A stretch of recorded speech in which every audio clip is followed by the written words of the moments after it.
Hey guys, tonight we begin with something special, an unusual tale about bottles, promises, and the quiet desperation of an age. Before we step into tonight's story, take a second to like this video and subscribe, so these mysteries can reach others in your family too. And in the comments, tell me your location and the exact time you're watching this. It's always fascinating to see where you're tuning in from, almost like tiny lights glowing on a map across the world.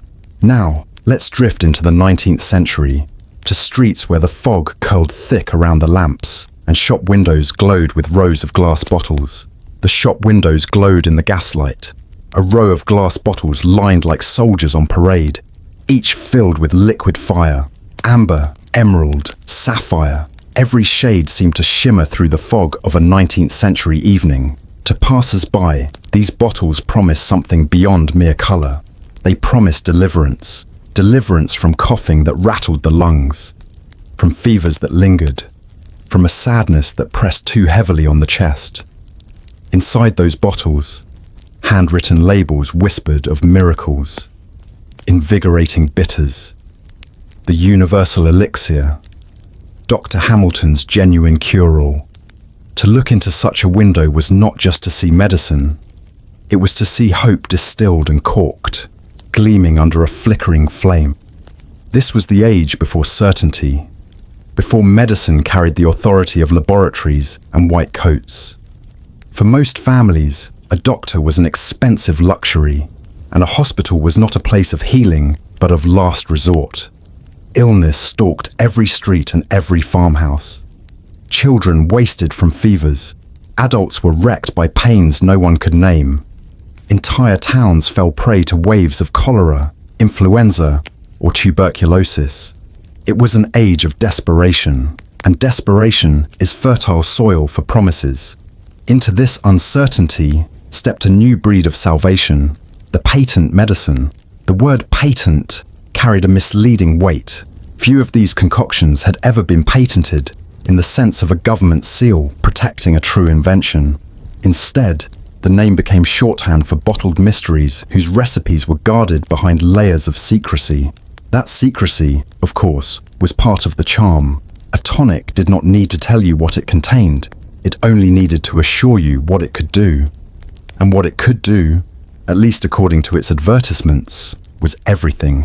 It is hard to overstate the spectacle these bottles created in their earliest days. Shopkeepers knew well the power of display.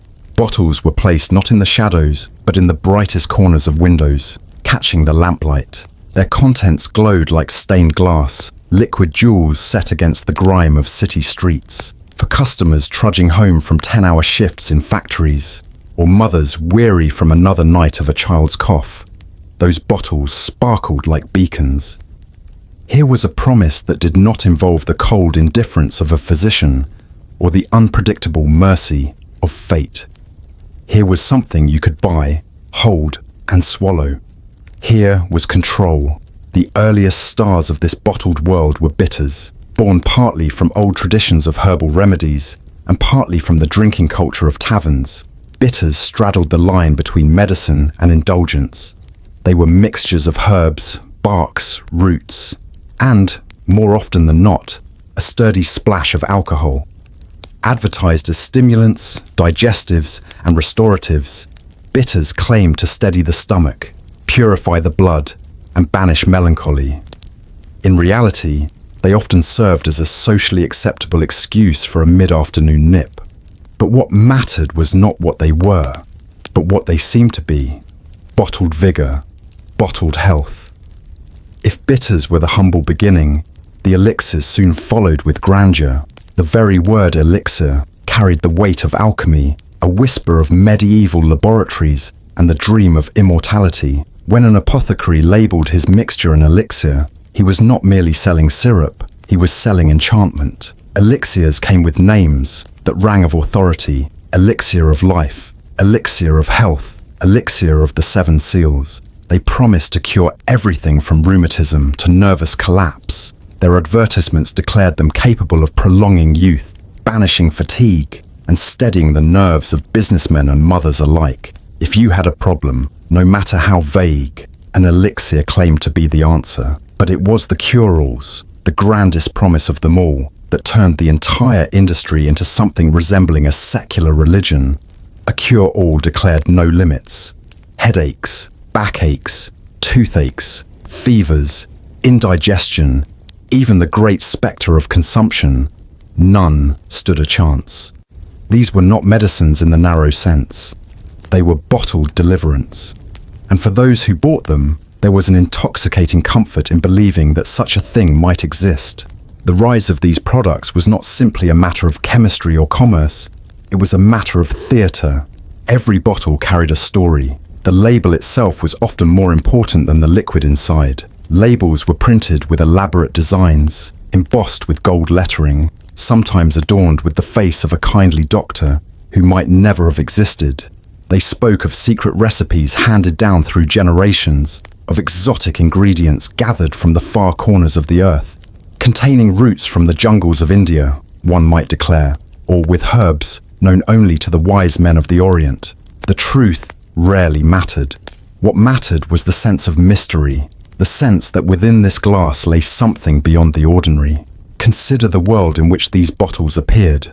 In American cities, waves of immigrants brought new diseases, or at least the fear of them. In rural towns, isolation made sickness all the more terrifying. Modern antibiotics and vaccines were decades away. Even something as basic as reliable sanitation was still a dream in many places. Against this backdrop, patent medicines offered a solution that felt immediate and accessible. A bottle on the shelf at home was far more comforting than the distant possibility of a doctor's visit. The glittering bottles also rode on the back of a revolution in advertising. The 19th century was an age of newspapers, broadsides, and posters, and patent medicine manufacturers were among the first to master the art of mass marketing. Their advertisements did not whisper, they shouted. They filled entire newspaper columns with testimonials of miraculous recoveries. They printed images of robust men and rosy-cheeked women restored from the brink of death. They assured mothers that their children would thrive with just a spoonful each night. The result was an atmosphere in which the window display of glowing bottles was only the final flourish in a vast chorus of persuasion. There was a kind of poetry in the names themselves. Dr. Kilmer's swamp root, Mrs. Winslow's soothing syrup, Hostetter's celebrated stomach bitters. Each name was a story in miniature, a promise hidden within a word. The addition of a doctor's title, whether genuine or fabricated, lent the aura of science. The inclusion of family names suggested heritage and trust. The adjectives, celebrated, genuine, universal, spoke of authority without ever needing proof. In this way, the glittering birth of cure-alls was not merely about what was inside the bottles, but about the world they created. To step into a shop and purchase one was to participate in a ritual of belief. A man bought a bottle not only for his aching stomach, but also for the comfort of knowing he had done something. A mother administered a spoonful not only for her child's cough, but also for the reassurance that she had not stood idly by. The liquid itself might have contained little more than alcohol, sugar, and colouring, but the act of swallowing was charged with meaning. And yet, even in this glittering dawn, shadows lurked. Some bottles contained dangerous levels of morphine or opium, hidden beneath the syrupy sweetness. Some contained little more than alcohol strong enough to dull pain, but not to cure it. Others were harmless mixtures that cured nothing but thirst. But in those early years, such doubts rarely dimmed the glow of the bottles in the window. Hope, after all, shines brighter than suspicion, especially when polished and displayed with care. The 19th century was an age in which modern medicine had not yet claimed its throne, and into that vacuum poured the entrepreneurs of cure. They were part healer, part showman, part merchant. Their bottles glittered not only with liquid, but with the longing of a society desperate for answers. Each corked vessel was more than glass. It was a talisman, a fragment of a larger story unfolding in streets, shops, and households across the world. As the gas lamps flickered in the night and the fog curled around the city streets, the bottles in the windows stood waiting. waiting for the hand that would reach out in desperation, for the coins that would clink onto the counter, for the first sip that would burn the throat with the warmth of alcohol and the chill of hope. The birth of cure-alls was not a sudden event, but a slow illumination, a gradual awakening to the power of promises bottled in glass. And from this glittering beginning, an empire of elixirs, bitters, and miracles would spread across the century, changing not only medicine, but the very fabric of belief in the power of man to master his own suffering. The bottles in the shop windows were only the beginning. Behind their glow lay a deeper lineage, older than the advertisements and the golden labels. To trace their ancestry, one must step out of the gaslit streets and push open the heavy door of a tavern where the air smells of wood smoke, sweat, and spirits. It is here, among mugs and bottles, that the earliest whispers of bitters were heard, not as medicines in the formal sense, but as concoctions brewed in the murk between necessity and indulgence. Bitters began as an answer to a problem that plagued drinkers as much as the sick: the harshness of spirits. Rum and whiskey were staples of tavern life, but they were often raw, fiery, and difficult to swallow. Somewhere along the way, someone discovered that a dash of bark, a sprig of root, or a handful of dried herbs could soften the burn. The bitterness, paradoxically, made the drink smoother, taming the harshness and lending it a flavor that seemed almost medicinal. What began as a trick of taste soon grew into a language of health. If an infusion of bark made rum gentler on the stomach, perhaps it also soothed other ailments. If herbs steadied the digestion after a long night, perhaps they might do the same for fevers, cramps, or the mysterious heaviness of fatigue. This was the alchemy of bitters, the transformation of tavern tricks into remedies, of rough spirits into potions with purpose. By the late 18th and early 19th centuries, bitters were no longer confined to the back tables of public houses. They had acquired a reputation for stimulating appetite, aiding digestion, and purifying the blood, that most elusive of promises. From bar counters, they migrated into households, tucked into cupboards, as both drink and medicine, ready to serve whichever need arrived first. But it was in the hands of apothecaries and enterprising merchants that bitters took on their glittering second life. Apothecaries were, in theory, men of learning, keepers of herbs, powders, and tinctures, trained to measure and mix with care. Yet they were also businessmen, attuned to the desires of their customers. When customers wanted remedies that tasted less like punishment and more like indulgence, the apothecaries obliged. Recipes for bitters grew more elaborate. Gentian root, orange peel, wormwood, and countless other botanicals found their way into bottles. Alcohol, far from being a hidden additive, became the very backbone of the mixture, preserving the herbs and providing the warming sensation that many mistook for the spark of health itself. These apothecary-made bitters soon blurred the line between medicine and luxury. They were prescribed for ailments, but also consumed for pleasure. A glass taken before dinner became a ritual, a mingling of health and habit. In this mingling lay the genius of bitters. They were never merely medicinal, nor merely recreational. They occupied a space in between, a twilight where cure and comfort were indistinguishable. The popularity of bitters was aided by the language of science, or what passed for science in the public imagination. Pamphlets and broadsides spoke of the body as a furnace needing fuel, the stomach as a delicate engine requiring the right kind of spark. Bitters, it was claimed, stoked the inner fire, cleansing away obstructions, sharpening appetite, and warding off illness. Such explanations sounded plausible, especially in an era when medical knowledge was still shaped as much by metaphor as by measurement. The idea of balancing humours or kindling vital energy resonated with those who had no microscope but plenty of faith in the body's hidden workings. Yet there was another element, one more subtle and more powerful than science, the theatre of exoticism. Bitters were seldom described as simple blends of local herbs. Instead, they were dressed in stories of distant lands, an ingredient from the jungles of South America, a root gathered by tribes in Africa, a bark carried across oceans by daring merchants. These tales lent an air of mystery and potency. To drink bitters was not merely to sip a local remedy, it was to partake in the wisdom of the world, distilled into a single glass. In this way, bitters became not just a medicine, but a cultural performance. The apothecary's counter became a stage upon which bottles were presented like actors, each with its own story, its own character. Customers were not merely buying liquid, they were buying into a narrative of transformation, of being lifted from the dullness of weakness into the brightness of health. And there was profit in performance.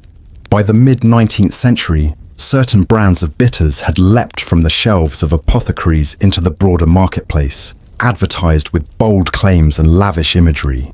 Hostetta's celebrated stomach bitters promised vigor and vitality to all who drank it. Angostura bitters, with its mysterious South American pedigree, was marketed as a panacea for stomach complaints.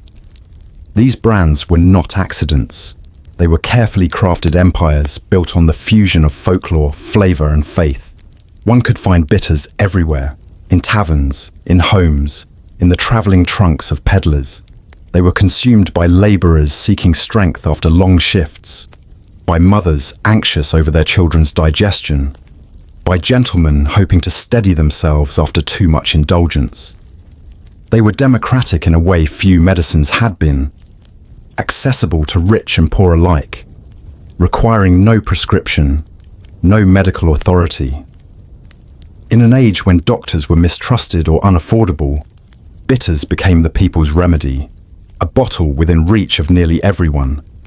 But to view bitters only as medicine is to miss half their story. They were also, quite plainly, a socially acceptable mask for drinking. At a time when temperance movements were beginning to gather force, a bottle labelled bitters offered cover.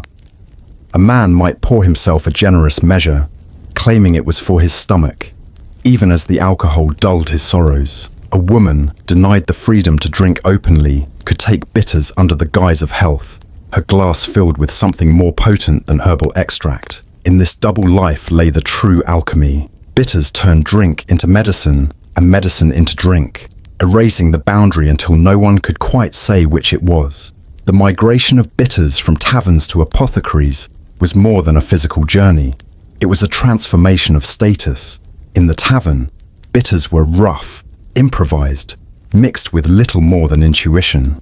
In the apothecary, they acquired the sheen of legitimacy, measured and bottled with labels that spoke of tradition and science.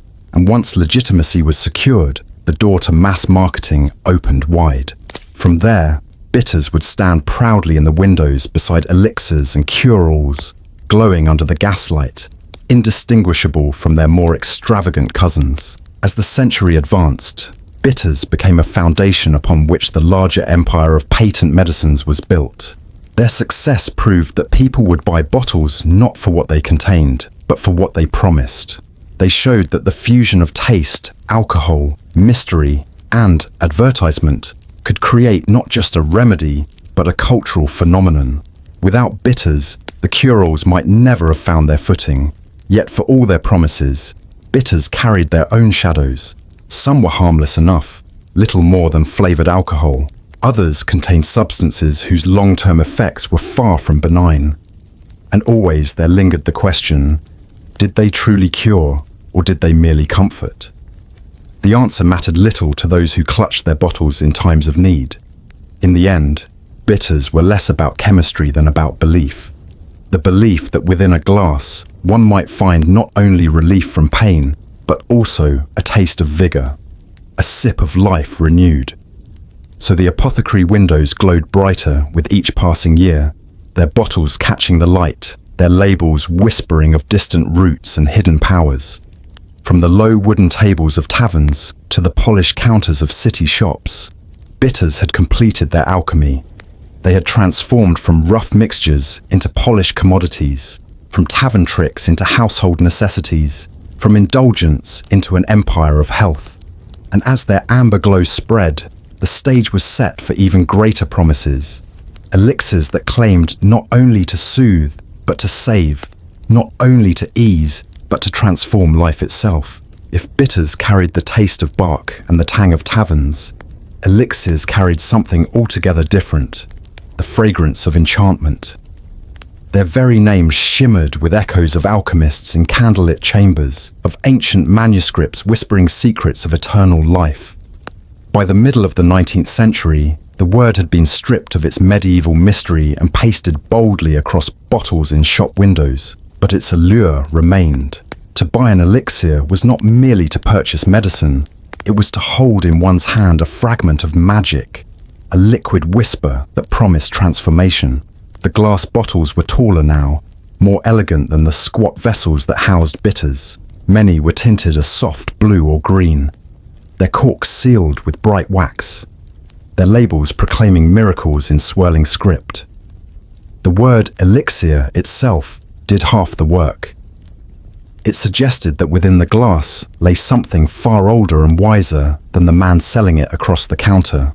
Here, the apothecary, or the travelling peddler, seemed less a merchant and more a custodian of secrets too precious for ordinary hands. And what did these elixirs claim to do? The answer was as boundless as human need. They promised to steady trembling nerves, to banish headaches, to strengthen weak lungs, to restore appetite, to lift the shadows of melancholy. Some spoke boldly of curing tuberculosis, that dread disease which hollowed out families and entire neighborhoods. Others whispered of easing nervous collapse, a phrase that covered everything from anxiety to exhaustion, from sleeplessness to despair. In the age of railroads and telegraphs, when life moved faster than bodies were accustomed to, elixirs promised to restore balance. They offered not just health, but resilience, a buffer against the strain of modern existence. The marketing of elixirs was less about science and more about theatre. The labels were often miniature works of art, adorned with gilded borders, crests, and portraits of doctors, some real, many invented. These faces, gazing out sternly or benevolently, lent the appearance of authority. A kindly bearded physician with spectacles resting on his nose might appear above the words, proven by 30 years' experience, though neither the doctor nor the years existed outside the imagination of the printer. Customers rarely questioned the deception. The image was enough to soothe doubt. Equally powerful were the testimonials. Newspapers carried stories of men cured of paralysis, women freed from lifelong ailments, children plucked from the edge of the grave by a spoonful of some glowing elixir. The names and addresses were printed in full, lending a sense of authenticity, though many were entirely fabricated. For the reader desperate with illness, these stories read less like advertisements and more like scripture. They were tales of salvation, written not in sacred texts but in the margins of the daily press. To drink an elixir was to participate in a ritual, the cork pulled with a satisfying pop, the liquid poured into a glass or spoon, the first sip burning sweet or bitter against the tongue. All of it carried weight beyond the physical. Each swallow was an act of faith, a small leap into the promise that this time relief would come. The glow in the throat might have been alcohol, the calming of the nerves might have been opium, but to the sufferer it felt like hope. These bottles thrived in part because the official world of medicine offered so little comfort. Doctors still bled patients, prescribed calomel that stripped the body with mercury, or dosed the sick with harsh purgatives. Hospitals were grim places where infection lurked in every corner. In contrast, an elixir came in a polished bottle, smelled faintly of herbs or flowers, and required no frightening procedures. It was gentle, personal, and immediate. For the sick and the weary, it was the difference between surrendering to the cold authority of science and embracing a warm, glowing promise. The stories surrounding elixirs often leaned on the exotic. Just as bitters had claimed roots from distant lands, elixirs went further, weaving tales of rare botanicals harvested from the peaks of the Andes or essences carried from the bazaars of the East. The more far-fetched the ingredient, the more potent it seemed. To sip an elixir was not merely to swallow medicine, it was to travel across oceans, to bring the healing powers of the entire world into one's own body. And then there was the language, grand, sweeping, drenched in poetry. Advertisements rarely spoke in plain terms. Instead, they promised new life coursing through the veins. a spark rekindled in the weary heart, a balm for the sorrows of the spirit. Illness was not just a physical condition, but a drama, and elixirs cast themselves as the hero who could rewrite the ending. The words shimmered with hope, and for those whose days were shadowed by pain, the shimmer was irresistible. Yet not all elixirs were equal. Some were nothing more than flavored alcohol. Others contained potent doses of morphine, cocaine, or chloroform. Many were mixtures of sugar, coloring, and vague herbs that did little but please the palate. The danger, of course, was hidden in the very thing that made them effective: the immediate sensation of relief. A sip of laudanum-laced syrup could quiet a cough or soothe restless nerves, but it could also snare the drinker in the grip of dependence. In households across Europe and America, bottles sat on shelves, their contents trickling away day after day, not just because they cured, but because they comforted too well. Still, few paused to question. To doubt an elixir was to doubt hope itself, and hope was a commodity too precious to abandon. In parlors and kitchens, in farmhouses and tenements, families clung to their bottles. A child with a fever, a father worn down by endless labor, a mother hollowed by grief. All turned to the glass vials with their shimmering labels. To pour an elixir was to declare that tomorrow might be better, that sickness and sorrow did not have the final word. The culture of elixirs was not confined to households alone. They became fixtures in traveling medicine shows, where showmen in bright coats and booming voices performed for gathered crowds. From the back of wagons, elixirs were sold alongside music, magic tricks, and speeches that danced between sermon and sales pitch. The audience laughed, clapped, and bought bottles, each one believing they had witnessed proof of the elixir's power. The medicine show was part carnival, part theatre, and part marketplace. But above all, it was a stage where hope was poured freely into glass and sold by the ounce. The spread of elixirs spoke to a deeper truth about the 19th century. People did not crave certainty so much as they craved comfort. A doctor's uncertain prognosis was cold, clinical, and final. A bottle of elixir, by contrast, was warm, glowing, and full of possibilities. It required no explanation, no understanding of anatomy or disease. It simply required faith. And in that faith, many found not just relief but meaning. A way to endure the uncertainties of life with a bottle within reach. The alchemy of elixirs was not in their ingredients, but in their promises. Bitters had mingled medicine with indulgence, but elixirs mingled medicine with dreams. They suggested that life could be prolonged, that vigor could be restored, that no ailment was beyond remedy. They whispered of a world where pain was temporary and suffering optional, where the right bottle could set all things right again. And though the truth inside the glass was often far less miraculous, the shimmer of hope was real enough to sustain entire industries. In the glow of lamplight, those elegant bottles gleamed like treasures. They stood in shop windows and sat on kitchen shelves, their corks waiting to be drawn, their liquids waiting to be poured into trembling hands. Each was a promise, fragile yet dazzling, suspended in glass. And as the century marched on, more promises would follow. Labels that shouted louder, bottles that grew larger, claims that swelled ever grander. From the bitters of taverns to the elixirs of hope, the stage was set for the greatest spectacle of all, the cure-all, the bottle that dared to declare itself not merely a remedy, but salvation itself. The miracle was never only in the bottle, it was also on the outside, where paper, ink, and imagination worked together to make glass glow brighter than any liquid within. If elixirs drew their power from the idea of hope distilled, the labels gave that hope its face, its voice, its promise. In the 19th century, medicine was not simply swallowed. It was read, admired, and believed long before it touched the tongue. A bottle without a label was nothing more than a vessel of liquid. A bottle with a label became a universe. Bright colors, swirling fonts, gilded borders, all conspired to transform ordinary syrup or tincture into a talisman. Some labels resembled miniature paintings, with allegorical figures draped in flowing robes, carrying staffs of healing or wreaths of laurel. Others were designed with military pride, bold eagles, banners, shields, as if health itself were a battlefield where the customer needed a champion. And everywhere, words unfurled across the paper in language so grand it bordered on scripture. These words rarely spoke of uncertainty. In an era when doctors often confessed ignorance, labels shouted certainty. Guaranteed to cure, never known to fail. The only genuine remedy. The phrases were not arguments, they were declarations, confident and unyielding. To hold such a bottle was to feel, even before opening it, that one had already stepped into safety.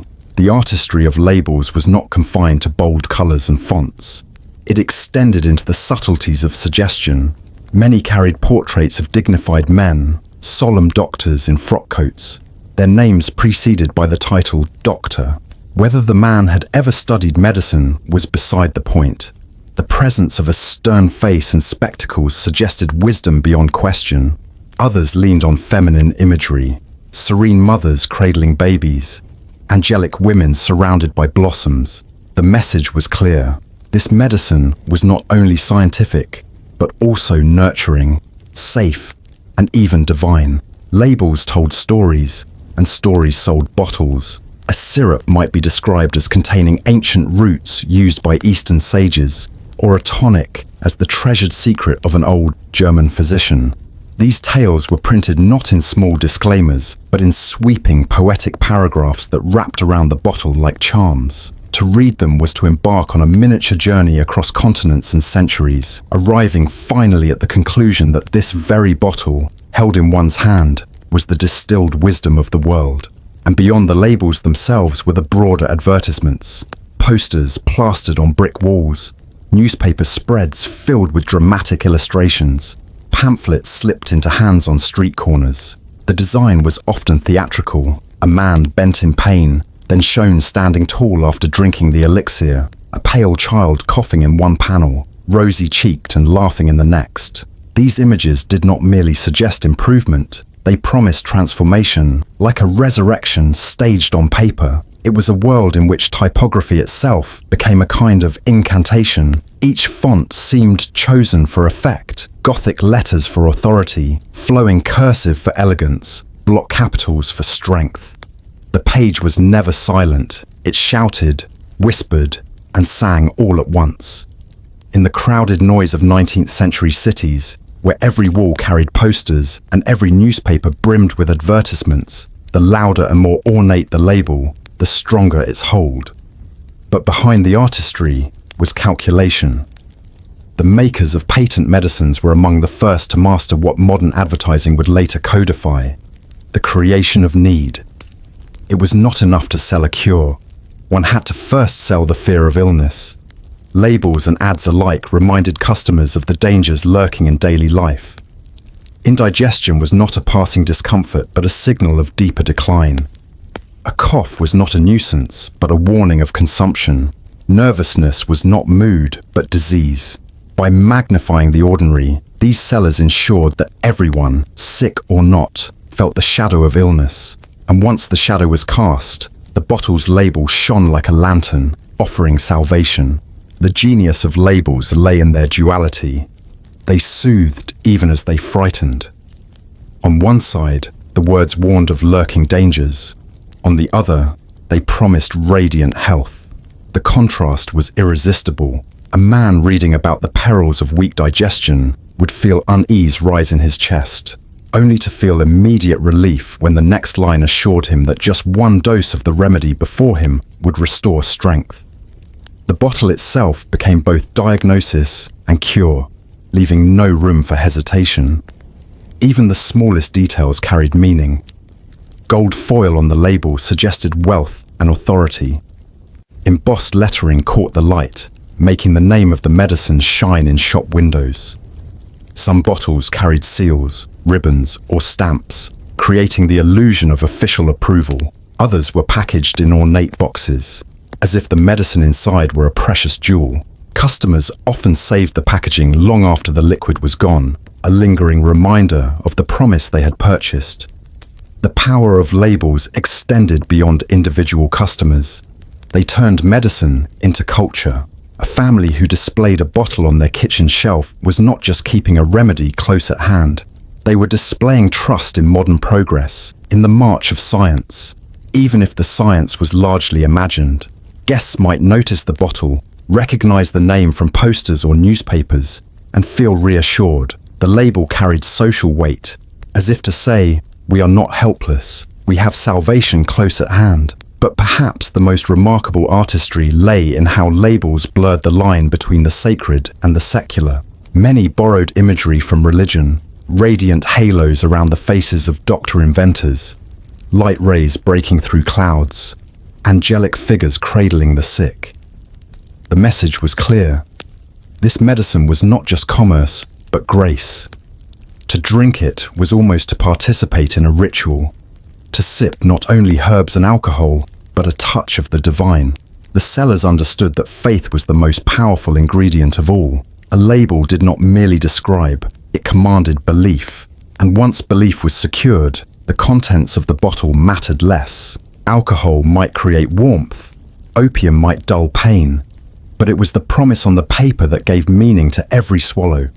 In time, labels themselves became collectible. Children cut them from bottles, fascinated by their colors. Scrapbooks were filled with advertisements clipped from newspapers, preserved like relics. The art of selling had created objects that outlived their liquid contents. In this way, the promise of salvation extended beyond the bottle, lingering on paper and in memory. Yet beneath the glitter of design and the poetry of promises, one must not forget the deeper truth. These labels were shields for deception, as much as they were invitations to hope. They cloaked the uncertainty of untested mixtures in the certainty of bold claims. They covered the risks of addiction and poisoning with images of angels and smiling children. They promised too much, yet in their excess, they gave people exactly what they longed for: assurance. For those who lived in the shadow of constant sickness, the labels mattered as much as the medicine. They did not only decorate bottles, they told the story that made the medicine real. And in a century hungry for belief in progress, the story was often more nourishing than the liquid itself. So the shelves of apothecaries gleamed not only with glass, but with paper miracles. Every bottle wore its costume, every package its mask, every advertisement its sermon. The art of selling had become indistinguishable from the art of healing. To buy a bottle was not only to seek medicine, but to purchase a fragment of narrative, a page from a book in which suffering was not the final chapter. And from these glittering labels, these paper sermons, the industry pressed forward. Once people believed in the power of words and images, there was no limit to the promises that could be made. From mild stomach tonics to universal cures, the leap was not so large. All it required was ink, imagination, and the willingness to declare that salvation itself could be bought, bottled, and carried home in a brown paper bag. The bottles gleamed in the apothecary's light, their labels preaching salvation, but there was another truth hiding within the glass, one that burned the throat and warmed the belly more than it ever mended the flesh. For all their saints, their angels, their gilded words of cure, many of these patent medicines were, at their heart, whiskey in disguise. The cure was intoxication, and the miracle was oblivion. Alcohol had always been a familiar companion to humanity's ailments. It dulled pain, lifted moods, and carried the illusion of vitality in its amber depths. In the 19th century, when medical science had not yet provided antibiotics or reliable anesthetics, alcohol was the most accessible balm. But to sell whiskey as whiskey invited moral scrutiny, excise taxes, and the disapproving gaze of reformers. To sell whiskey as medicine was something else entirely. It was respectability in a bottle, a way to baptize strong drink in the waters of health. The so-called bitters led the way. Originally brewed as digestive aids, mixtures of herbs and roots steeped in spirits, bitters offered more than relief for stomach discomfort. They offered the comfortable warmth of alcohol under the thin veil of medicinal necessity. A gentleman could drink freely at the dinner table or tavern, not as a drunkard, but as a man of refinement, treating his constitution. Ladies too could sip a tonic without shame, the label shielding them from the social reproach that ordinary liquor would invite. A teaspoon of stomach bitters was not indulgence, it was virtue in liquid form, sanctioned by both the apothecary and the advertisement. In cities teeming with noise and filth, the bottles became hidden companions for thousands. Clerks, labourers, seamstresses, mothers, they all found in these concoctions a private reprieve. Some labels instructed, take a tablespoon morning, noon and night. A regimen that sounded medical but amounted to 3 generous shots of alcohol a day. Multiply that over weeks, and the line between patient and drinker blurred until it vanished altogether. But it was not only bitters, the elixirs, the tonics, the cure-alls often swam in alcohol, sometimes stronger than the spirits sold at taverns. A cough syrup might boast 20% alcohol, enough to make even a sick child flush with warmth after a spoonful. Nervous complaints, sleeplessness, female troubles, all soothed by preparations heavy with drink. Advertisements praised these remedies as restorers of vigour, lifters of gloom, and supporters of manly power. In truth, they were selling a socially acceptable bottle of whiskey with a halo painted on the label. The deception was not accidental. Makers of patent medicines understood both the thirst of the people and the climate of morality. Prohibitionist voices were rising. Temperance societies were hammering at the evils of drink. Yet here, in respectable glass, was drink sanctified. No bartender, no shame, no whispered gossip in the pews on Sunday. A man could buy his tonic openly, even proudly, and his wife might dose herself without hesitation. The apothecary's counter became a bar in disguise, its shelves lined with spirits pretending to heal. This strange fusion of medicine and alcohol reshaped daily life. In rural towns where taverns were scarce or disapproved, the medicine peddler's wagon offered both salvation and intoxication. He rolled into town with his bottles of bitters, his glowing words of cure, and by evening, his customers were flushed and cheerful, half convinced of their health, wholly under the influence of spirits. In cities, the working poor, too proud or too weary to drown themselves in saloons, found solace in medicine bottles that promised vigour even as they delivered intoxication. The irony was thick. Reformers railed against whiskey, yet many of those same reformers kept bottles of vegetable bitters in their cupboards, dosing themselves against fatigue and melancholy. Mothers warned their sons against tavern life, yet gave those same sons spoonfuls of nerve tonic before bed. Children, coughing through the night, were soothed with syrups that quieted their lungs, not with herbs, but with a soft cloud of alcohol that pulled them towards sleep. The very society that condemned drink had built a backdoor through which it flowed unchecked, wrapped in Latin phrases and gilded paper. And the manufacturers, ever inventive, leaned into the disguise. They spoke of their remedies as restorers of appetite or revivers of the blood. They hinted that a man flagging in his vigour might find his strength rekindled. For many, the effect was real, not because the medicine mended the body, but because alcohol's quick flush brought confidence and energy. For the weary, it felt like a miracle. For the lonely, it softened the edge of despair. For the sick, it delivered comfort, however fleeting. This hidden current of intoxication threaded through the century. In parlours, in kitchens, in workplaces, bottles of medicine sat ready. Some households kept them beside the Bible, an odd juxtaposition of faith and intoxication. Guests were offered a dose as hospitality, the ritual framed not as drinking, but as health-keeping. A teaspoon of Hostetter's bitters, a sip of Peruna, a spoonful of tonics named for doctors who never lived. Each was a gesture of care, even as the glow spread through the veins like any other liquor. The dual nature of these medicines, their promise of salvation and their secret of intoxication, was perhaps the perfect reflection of the age itself. A society yearning for progress, desperate for cures, terrified of illness, yet unwilling to abandon its vices. In the labels, people found permission, In the bottles, they found relief, and in the mingling of both, they found a way to reconcile their hunger for virtue with their thirst for oblivion. But there were darker consequences. Addiction crept quietly into homes where whiskey itself had never been welcome. Men and women who had shunned taverns found themselves unable to sleep without their nightly tonic. Children grew accustomed to the taste, their young bodies learning dependence long before they understood what it meant.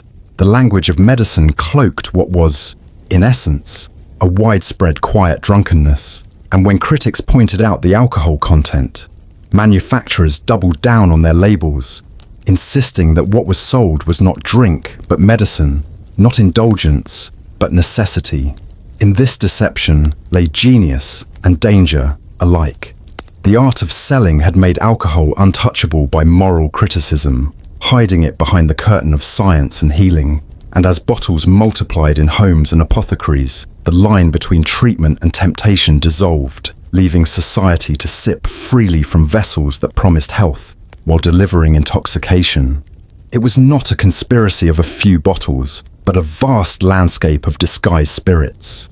From bitters with names as grand as empires, to tonics named for invented doctors, the apothecary shelves glittered with promises that were as intoxicating as their contents. The 19th century, for all its progress and invention, had found a way to sanctify the oldest escape of all.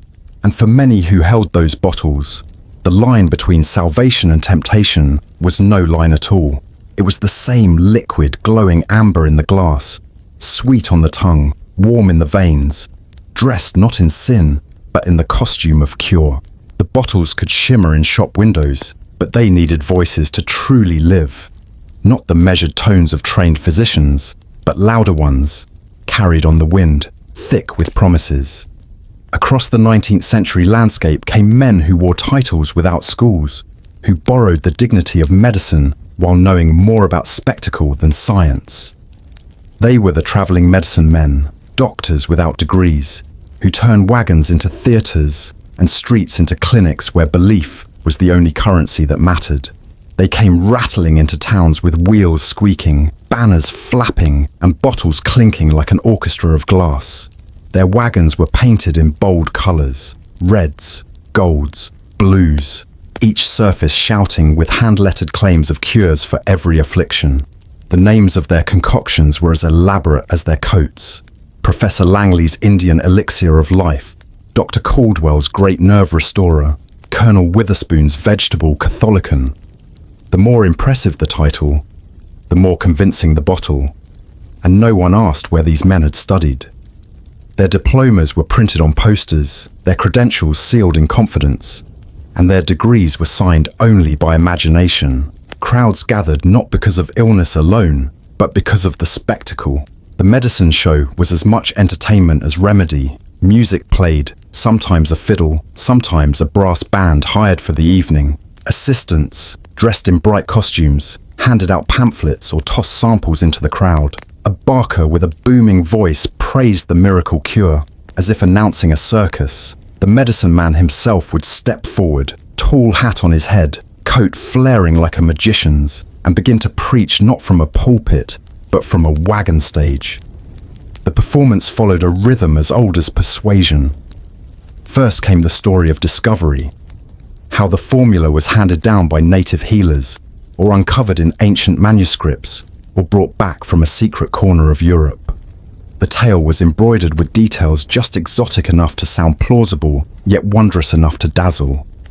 Then came the litany of diseases: consumption, rheumatism, nervous exhaustion, female weakness, kidney disorders, indigestion, melancholy.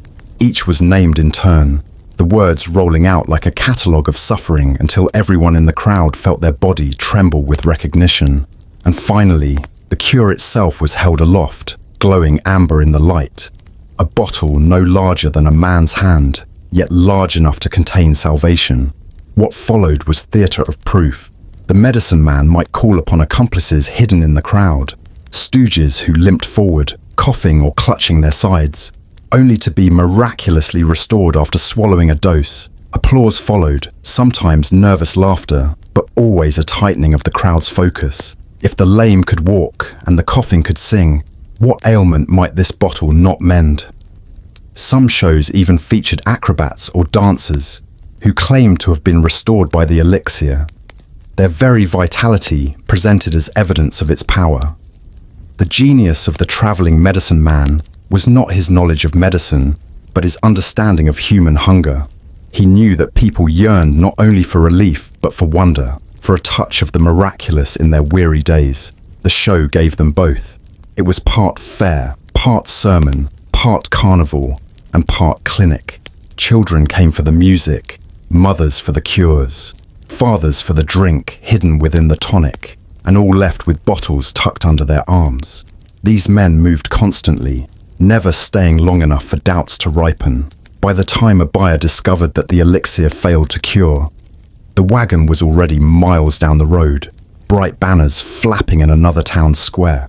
Their success depended on speed, persuasion, and the intoxicating mixture of fear and hope. Each bottle sold was not only a coin in the pocket, but a testament to the power of performance over proof. Some medicine men were charlatans pure and simple, selling little more than flavored alcohol and disappearing when profits dried up.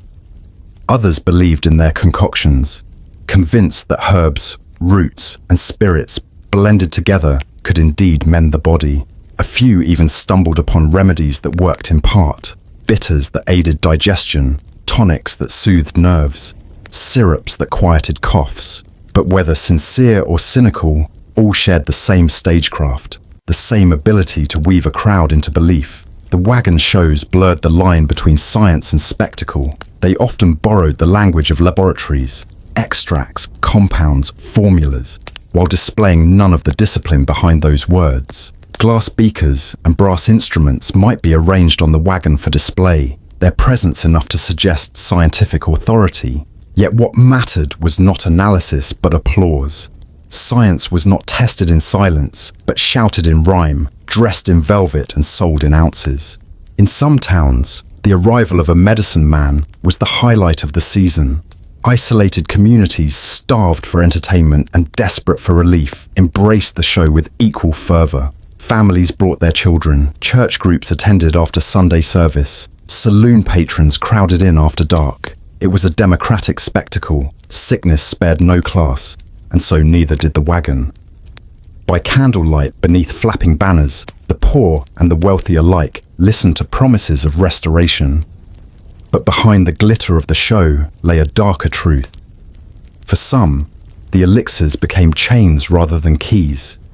The alcohol within hooked drinkers who could claim virtue while nursing dependency. The opiates quieted pain at first, but left users in thrall to cravings.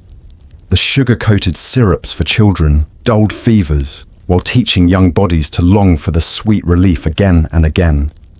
The medicine man moved on, but the bottles remained, leaving families to wrestle with addictions that had been sold as cures.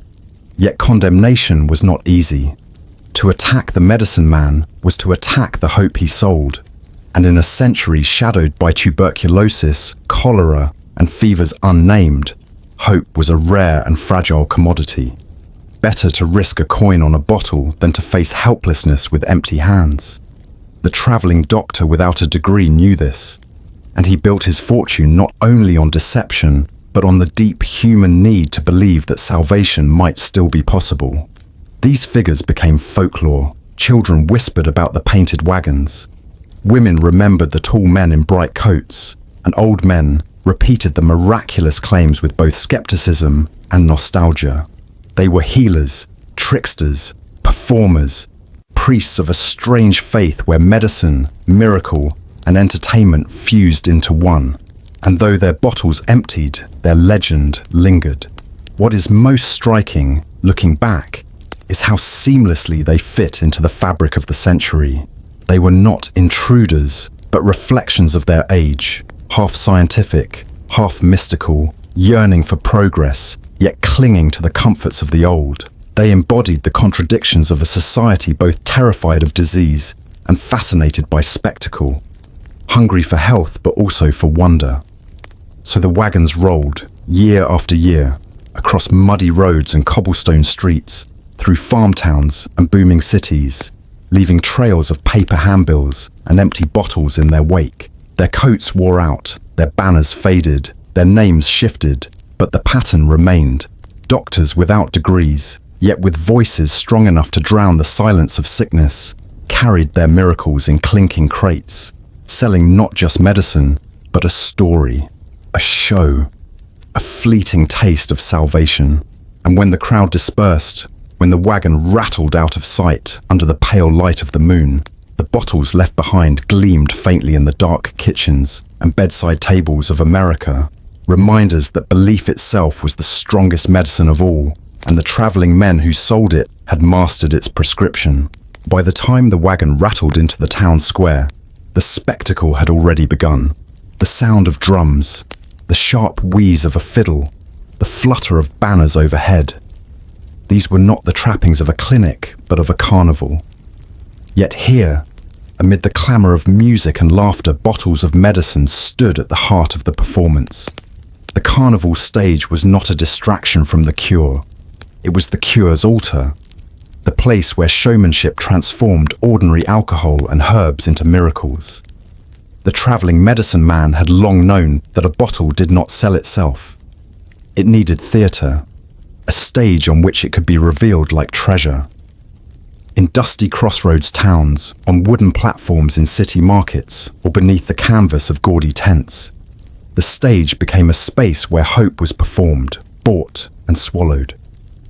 Men and women came not only to be healed, but to be entertained, to watch the spectacle of salvation unfold, as if it were a circus act or a magician's trick. The performances began with sound. A brass band blared, or if coins were scarce, a single fiddle cut through the air. Music gathered the crowd, pulled them from their chores, and softened suspicion with rhythm. Children tugged at their mothers' skirts, drawn to the colour. Old men shuffled closer, curious despite themselves. Soon, the crowd thickened, and the music gave way to the booming voice of the barker, announcing the miracle to come. The medicine man himself was part physician, part magician, part preacher. He wore bright coats, often velvet or brocade, with tall hats or feathered plumes. His language flowed like a sermon, filled with cadence and pauses designed to draw the crowd in close. He spoke of ancient secrets, of remedies discovered in distant lands, of suffering conquered and lives restored. Each phrase painted pictures in the minds of listeners, the weary regaining strength, the child spared from the grave, the old made young again. Then came the demonstrations. Assistants, often planted in the crowd, limped forward, coughing or clutching their sides. A spoonful of elixir, a swallow of bitters, and suddenly they stood tall, their ailments gone. The transformation, rehearsed a dozen times, drew gasps and cheers. Sometimes the act was subtler. A man claiming blindness squinting into the light, a woman faint with weakness leaping into a jig. The performance was not proof in a laboratory sense, but proof in the eyes of the audience, where the border between belief and deception blurred under the glow of spectacle. The carnival stage offered variety. Jugglers tossed knives between testimonials. Acrobats flipped and tumbled, their vitality sold as evidence of the elixir's power. A conjurer pulled scarves from a hat, then a bottle of tonic, as if even magic itself acknowledged the medicine's virtue. Laughter and wonder mingled with the promise of healing, until the show became irresistible. To buy a bottle was not simply to buy a cure, it was to buy a piece of the carnival, a ticket to the world of marvels one had just witnessed. The language of the performance was crafted as carefully as the show. Diseases were named in solemn tones: consumption, dyspepsia, neuralgia, female troubles, each rolling from the tongue like a curse that only the elixir could break. No ailment was too great or too small. The catalogue of suffering covered everyone in the audience, ensuring that no one could leave without feeling the tug of recognition. When the medicine man raised his bottle high, it was not a single cure. It was the cure for you, whoever you were. And yet, Beneath the glitter and the laughter, the performance carried weight. In towns where physicians were scarce and hospitals distant, the carnival stage was often the only place where people felt seen in their ailments. To have one's sickness named aloud in public was to have it acknowledged. To watch someone cured, even if falsely, was to taste the possibility of relief. For many, the performance was not deception, but a necessary ritual, a communal act of hope in a world where illness stalked every household. The carnival also democratized the cure. Doctors of the day often served only the wealthy, their fees beyond the reach of laborers or farmers. But here, in the square, for the price of a coin, anyone could grasp salvation. The medicine man's voice did not discriminate. His bottles were held out to all. The carnival stage turned the suffering of the poor into spectacle, yes, but it also turned them into customers who could at least feel for a moment that health was not a privilege, but a commodity within reach. The show thrived on movement, on energy that swept the crowd along before doubt could take hold. Questions were drowned out by music, skepticism buried beneath laughter and applause. The faster the bottles passed into eager hands, the stronger the momentum. By nightfall, crates were empty, pockets were full, and the wagon was already preparing for the road. The carnival stage was temporary, vanishing as quickly as it appeared, leaving only empty bottles and faint memories behind. Yet the echoes lingered. Children remembered the music, women remembered the promises, men remembered the taste of the tonic. Even as doubt crept in, the memory of the performance remained golden, making it easier to believe again when the next wagon rolled into town.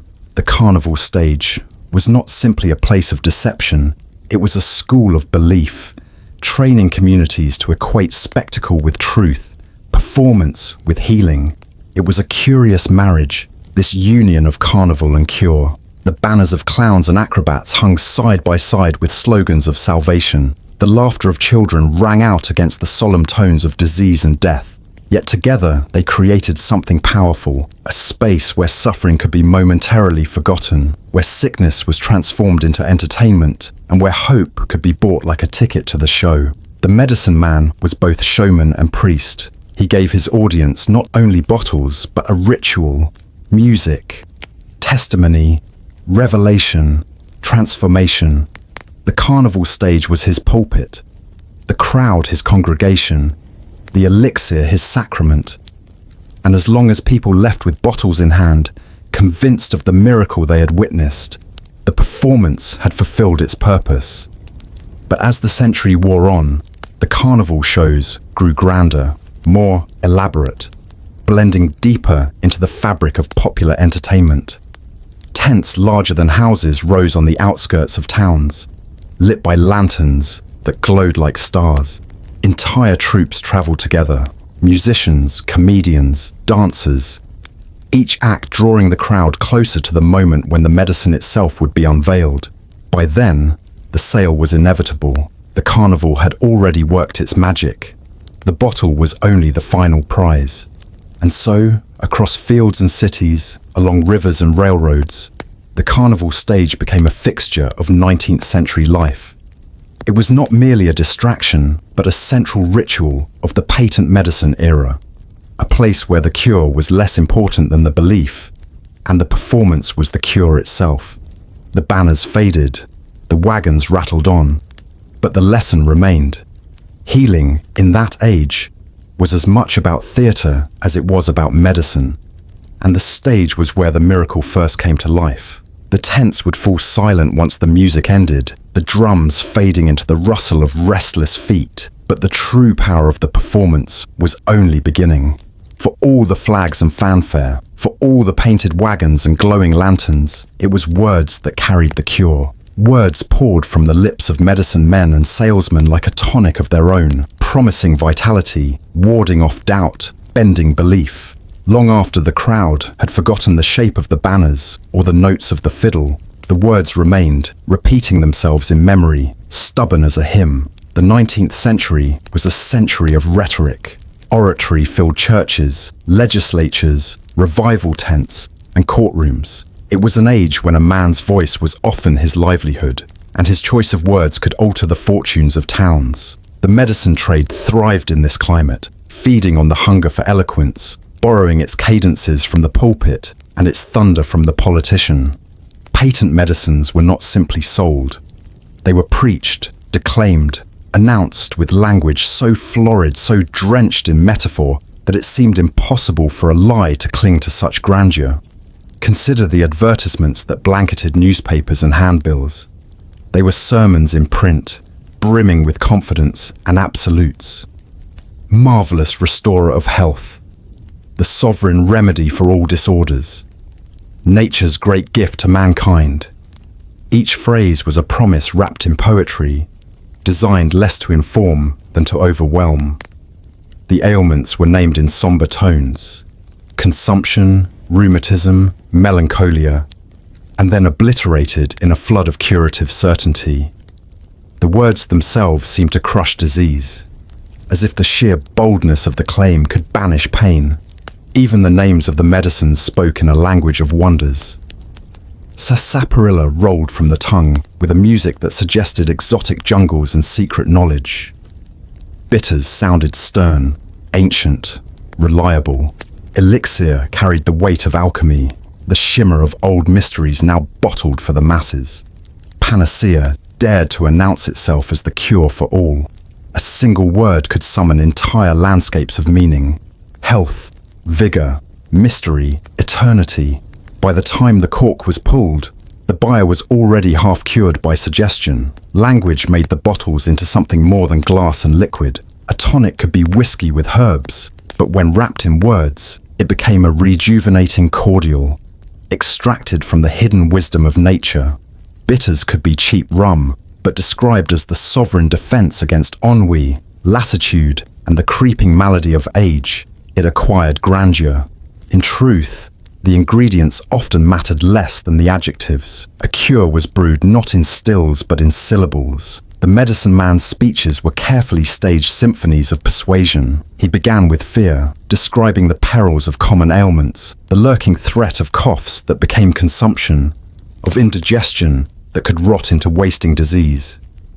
His words painted pictures more vivid than any diagnosis, stirring the audience into quiet unease. Then came the relief, his tone shifting, his cadence rising as he unveiled the remedy that swept all such terrors away. The rhythm of his language mirrored the arc of salvation: fall into sickness, rise into healing, climb into triumph. It was not so different from the revival preachers who filled tents with converts, except that here, the altar call ended with the clink of coins and the promise of a bottle. Printed testimonials extended the performance. Newspapers ran columns filled with letters from grateful customers, their prose eerily alike. I was near death with the wasting cough, until your elixir restored me within a fortnight. My husband, once too feeble to lift an axe, now labors from dawn till dusk thanks to your bitters. Our child, spared from the grave by your sovereign remedy, is now the pride of the schoolyard. Each story was compact, dramatic, and absolute. These words traveled where the wagons could not, persuading strangers who would never see the carnival show, planting belief in distant towns. The visual language of advertisements reinforced the wonder. Lithographs showed radiant families, robust farmers, angels pouring medicine from golden vials. Even the fonts spoke loudly: bold capitals for the diseases, ornate curls for the cures.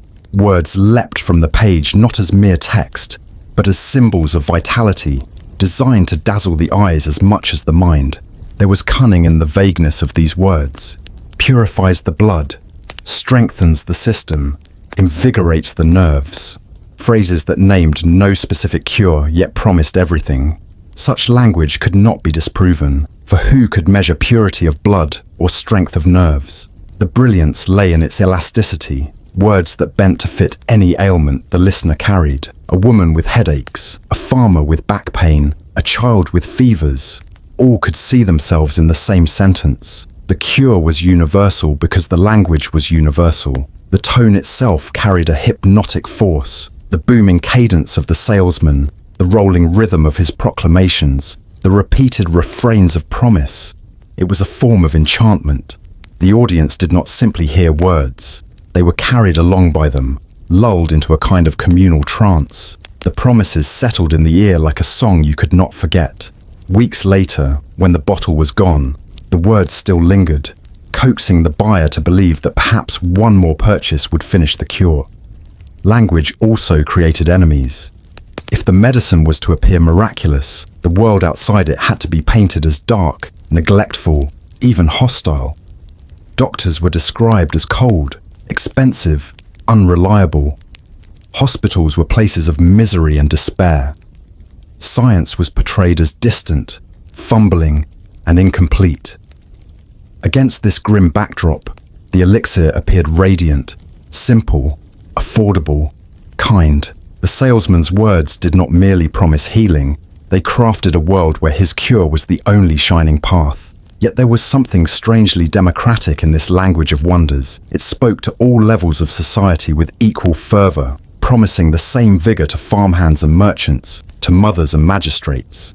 Unlike the Latin-filled prescriptions of licensed physicians, these words were plain, vivid, and theatrical. They belonged to the people, not to an elite. The patent medicine bottle was not just a cure, it was an invitation into a community of belief, forged through language that made everyone feel included in the miracle. What is striking, looking back, is how thoroughly the language itself became the medicine. The liquid inside might dull pain with alcohol, soothe nerves with opium, or do nothing at all. But the real transformation happened in the mind, shaped by words that promised strength, renewal, protection. To believe in the cure was to feel its effects, at least for a time. Words healed, if not the body, then the spirit. And in an age where true cures were few, that might have been enough. The carnival stage depended on spectacle, but it was words that carried the performance from place to place, year to year. They lingered in memory, reprinted in papers, whispered between neighbors. They survived long after the wagons had moved on. The 19th century was littered with empty bottles, but the promises those bottles carried, of eternal vigor, of miraculous relief, still echoed in language, repeating themselves in every new advertisement, every booming voice that declared salvation was only a sip away. In the end, the greatest invention of the patent medicine era was not a tonic or a syrup, but a vocabulary, a dictionary of hope, exaggeration, and wonder. It was a language that could cure anything, not because it changed the body, but because it shaped belief. And in towns where illness shadowed every home, that belief was often the strongest medicine of all. The bottles of bitters and elixirs glittered under the lamps of apothecaries, their labels radiant with promises of vigor, but another bottle stood quietly among them, less flamboyant, more restrained, and far more dangerous. It bore no carnival show, no painted wagons, no brass band. Instead, it was cloaked in the sober attire of respectability, its name spoken in calm tones by physicians and mothers alike. Laudanum. This dark tincture of opium dissolved in alcohol was never sold as a miracle panacea in the same booming voice as the traveling salesman's cure. It did not need spectacle. Laudanum was whispered into households with the authority of medicine, prescribed by doctors, recommended in newspapers, accepted across all classes. In its polished respectability lay its seduction, poison dressed in civility, a narcotic wrapped in the garb of legitimacy. The bottle was small, its contents bitter, its taste sharp, yet it traveled everywhere. It was poured into teaspoons for teething infants, slipped into teacups for weary mothers, measured carefully for sleepless nights, and splashed recklessly into glasses by those seeking escape from a harsher world. To many, laudanum was not a drug, but a companion, a silent partner in the struggles of daily life. It dulled the pain of laborers, soothed the nerves of aristocrats, eased the grief of widows, and calmed the cries of children. In an age when medicine could do little against most diseases, laudanum seemed miraculous. It stilled coughs, softened fevers, quieted digestion, lifted moods, and offered rest to exhausted bodies. If bloodletting had failed and the bitters had disappointed, laudanum remained. It was the last word in comfort, as much a ritual as a remedy, but beneath its polite exterior, it carried an iron grip. What began as relief so easily became necessity. 1 teaspoon turned into 2, 2 into 4. The soothing presence of the bottle shifted into a chain that bound tightly and silently. Unlike the carnival cures with their flamboyant exaggerations, laudanum did not need to shout. Its reputation spoke for it, passed in hushed tones from mother to daughter, from doctor to patient, from neighbor to neighbor. The bottle slipped across thresholds not as a miracle, but as an assumption, a natural part of the household, as ordinary as flour or soap. It required no persuasion. Its danger lay in how unquestioned it seemed. Writers and poets drank it. Clerks and seamstresses relied on it. Soldiers carried it home from battlefields. The medicine chest of nearly every middle-class home held its familiar brown glass. The irony was brutal. In a century where patent medicines blared their claims with banners and drums, the most addictive and destructive of them all crept quietly into parlors and nurseries, unheralded, unchallenged, and almost invisible. The language that wrapped laudanum was not the bombast of miracles, but the soft vocabulary of reassurance. Advertisements described it in terms of rest, composure, and tranquility. It was praised as a safeguard against sleeplessness, a comfort for stomach complaints, a gentle helper for delicate nerves. No promises of eternal vigor, no talk of conquering all disease. Its danger lay in its modesty, its ability to appear as medicine rather than miracle. Where the carnival salesman relied on spectacle, laudanum relied on silence. The effects seeped slowly into the rhythms of life. A mother who reached for the bottle to quiet her child discovered it also quieted her own nerves. A merchant who took it for his cough found it soothed the exhaustion of his long days. An artist who swallowed it to ease a fever discovered the strange dreams it conjured were more intoxicating than the relief it offered. Gradually, a society already haunted by hardship found itself bound to the amber liquid. Addiction was rarely recognized as such. Those who relied on laudanum spoke of a constitution that required it, or a delicate system, or a habit of nerves. It was easier to dress dependence in polite language than to admit enslavement to a drug. Physicians, themselves often consumers of the same tincture, prescribed it without hesitation. The silence grew heavier. The respectable poison did its work in whispers. The shadows deepened most cruelly in the poor. Laudanum was cheap, cheaper than beer, and more effective at numbing hunger or despair. Entire districts of industrial towns grew dependent, mothers feeding it to children, not only to soothe them, but to silence the cries of empty stomachs. The working poor, crushed by labor and disease, found in laudanum a reprieve they could afford. The cost was hidden until it was too late. Literature of the century, more than medicine, exposed the narcotic's hold. Thomas de Quincey wrote with agonized brilliance of his own enslavement, describing the ecstasies and nightmares laudanum conjured. Coleridge, wrapped in its haze, penned verses of uncanny beauty even as it consumed him. Countless lesser voices echoed their struggles in journals and letters, confessions of relief that turned into chains. It was through their words that the public glimpsed the dual face of laudanum, the polite bottle on the shelf, and the abyss behind it. The contradiction was stark.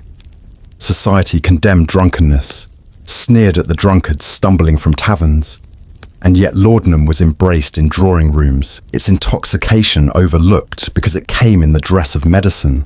Respectable women who would never set foot in a saloon carried the same haze in their blood, their addiction overlooked because it came from a teaspoon, not a tankard. Laudanum was not a vice, it was a prescription, a cure, a necessity. This illusion of civility was perhaps its deadliest weapon. Behind every silent household reliance lay the broader truth. The 19th century was addicted, not to spectacle alone, but to relief itself. Life was pain, labor, disease, and loss. Patent medicines shouted their promises in the marketplace, but laudanum whispered its solution in the privacy of the home. It did not offer eternal vigor or miraculous cures. It offered the one thing every human craved in the face of unrelenting suffering: escape. The promises of the age were written in many registers. Some glittered with colour and fanfare. Others shone in ornate labels and carnival stages. But laudanum's promise was darker and more seductive. A promise not of life improved, but of pain forgotten. It was the most persuasive promise of all, because it required no faith, no waiting, no placebo. Within minutes, the body felt its embrace, and within months, the soul could not do without it. Thus, the story of cure-alls, elixirs, and tonics curved into shadow. For all the spectacle of bitters and the soaring rhetoric of miracle syrups, the most powerful of all wore a mask of modesty. Laudanum was not shouted from wagons, it was murmured in sick rooms. It was not a performance, but a whisper. Not a carnival, but a quiet invasion. And while its users may have believed they held a medicine, it was the medicine that held them. The glittering world of 19th century remedies was filled with words, promises, miracles, and hope. Yet in the quiet spaces, in the dim-lit rooms where families reached for the brown bottle again and again, the silent addiction of laudanum revealed the darker truth of the age, that beneath the bright labels and thundering speeches, the century's most enduring cure was not a cure at all, but a poison dressed in politeness, offering escape while it slowly consumed. In parlours and kitchens where the light fell dimly through lace curtains, the soft cries of infants blended with the weary murmurs of mothers. Life in the 19th century was a relentless negotiation between exhaustion and duty, hunger and comfort, illness and the fragile thread of survival. For women who bore the burden of childcare without respite, the weight of unending nights and ceaseless cries pressed heavily. And it was here, in these private sanctuaries of struggle, that bottles of patent medicine found their most fertile ground. They arrived in small doses, often with labels that spoke less of miracles and more of reassurance. Soothing syrup, infant's quietness, children's friend. These names did not boast of conquering all disease or restoring lost youth. They whispered something far more immediate, more intimate. Peace in the household, rest for the sleepless, silence in the nursery. At their heart, they were not just cures, they were promises of reprieve, bought in teaspoons. Mothers, stretched thin by endless labor, found in these bottles the ally they could not find elsewhere. A crying baby in the night might be suffering from teething pains, from hunger, from the thousand discomforts of infancy for which there was no true remedy. But one spoonful of syrup, and the child grew quiet, its eyes heavy, its body softened into slumber. For a few precious hours, the house fell silent. A mother's own exhaustion eased, her nerves unwound, her work resumed. It was a kind of miracle, though not the kind spoken of on carnival stages. Behind the syrup's gentleness lay the same dark chemistry that had already seeped into so many lives. Many of these soothing draughts were thick with opium, alcohol, or morphine, their narcotic power disguised by sweet flavors and delicate names. The infants, too young to understand the gift or the cost, swallowed addiction with every drop. What was meant as comfort became dependence. What was offered as kindness carried danger, yet in the daily desperation of mothers, that danger was rarely considered. The advertisements did not shout like the elixir men. Instead, they spoke directly to the maternal heart, with illustrations of peaceful babies nestled in their cradles, mothers smiling tenderly at their side. A mother's helper, one label called itself. Another declared, ensures quiet rest for the child and relief for the mother. The genius lay not in promising eternal life, but in promising a single night of peace. For women worn thin by endless responsibility, the promise of one quiet evening was worth more than 1,000 vague claims of restored vigor. The culture of the century pressed heavily upon mothers. Child mortality was high, disease prowled every neighborhood, and the line between life and death was cruelly thin. In such a world, fear was constant. Fear of illness, fear of losing a child, fear of failing in care. Bottled remedies offered not only relief, but also reassurance. A mother who had given her child the syrup could feel she had done her duty, that she had armed her infant with medicine rather than neglect. The bottle was not only a cure, but an alibi, proof against guilt in the face of loss.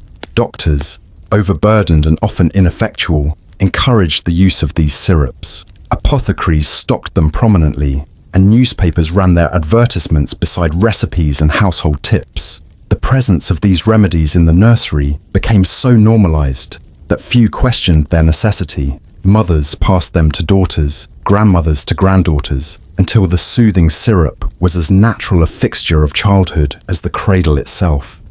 Yet the quiet carried a cost. Infants drugged into silence failed to thrive. Their growth slowed. Their cries muted not by comfort, but by sedation. The narcotics in the syrup dulled hunger, dulled awareness, dulled life itself. Some slipped too far into stillness and did not wake.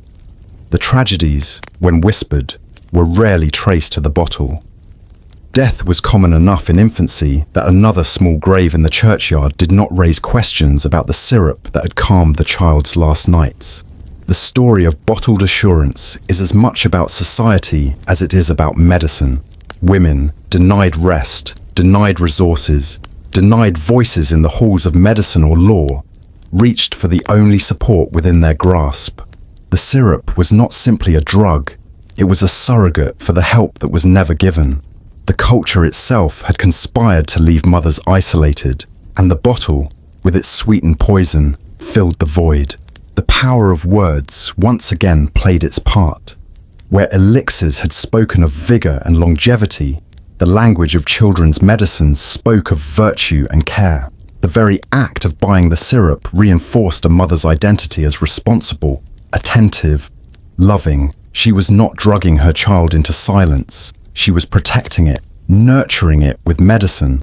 The language absolved her even as it ensnared her. Each label was a benediction, assuring her that she had done right. This assurance spread beyond the home. Schools, orphanages, and workhouses, burdened with the cries of many children, turned to the same bottles. A few spoonfuls of syrup could quiet dozens, making management easier, reducing chaos. Institutions, like households, found in patent medicine a tool to enforce calm. And so, generation after generation, the narcotized silence of infants became woven into the fabric of society. Yet the silence was never absolute. Rumors began to creep through medical journals and reformist tracts. Murmurs of infants failing, of childhood weakened by constant dosing. Some doctors began to question the ubiquity of the syrup, though many of them still prescribed it. A few reformers raised alarms, but their voices were faint against the louder chorus of advertisements and the desperate need of mothers. The cultural weight of bottled assurance was too heavy to move easily. The paradox was stark. At the heart of the most tender relationship, the bond between mother and child, lay a reliance on poison dressed as kindness. Mothers gave the syrup out of love, not malice, seeking only rest, protection, survival. They were not deceived by carnival barkers' rhetoric, but by their own necessity. The bottle was not forced upon them with drums and banners. It was invited in, placed gently beside the cradle, trusted more than science, relied upon more than prayer.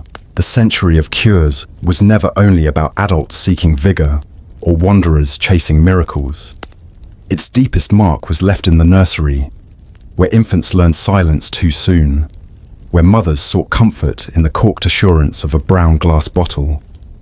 It was here, in the cradle and the rocking chair, that the promises of patent medicine revealed their cruelest irony, that the very tools meant to protect life could hasten its departure.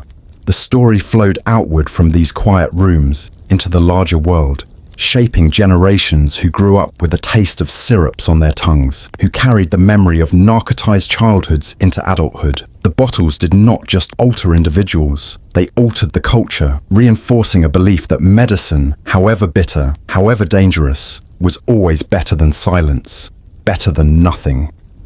And so, under the soft lamplight of countless parlours, the mothers of the 19th century clung to their bottled assurance.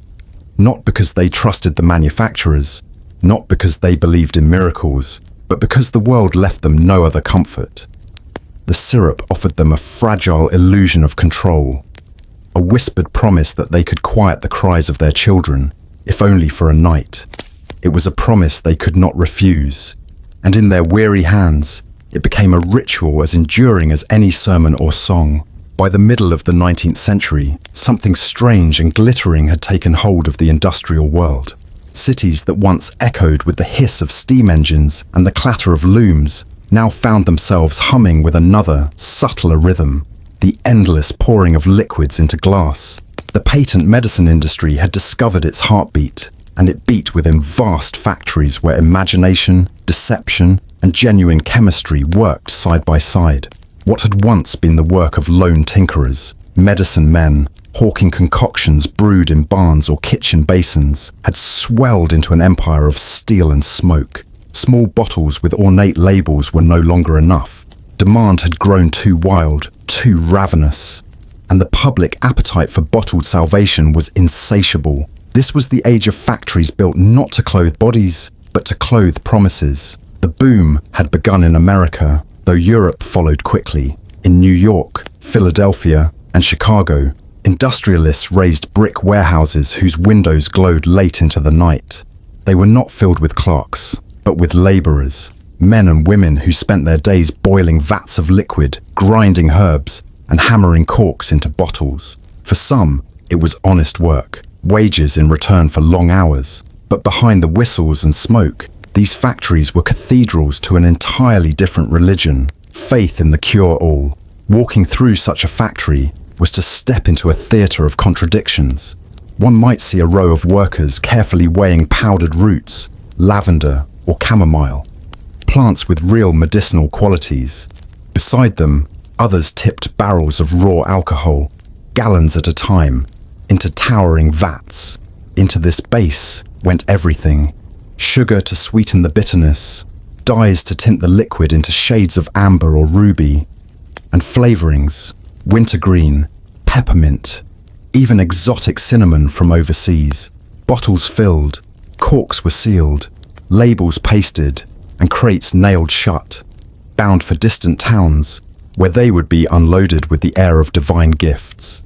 This was not alchemy in the medieval sense. It was industry, swift and merciless, and it was immensely profitable.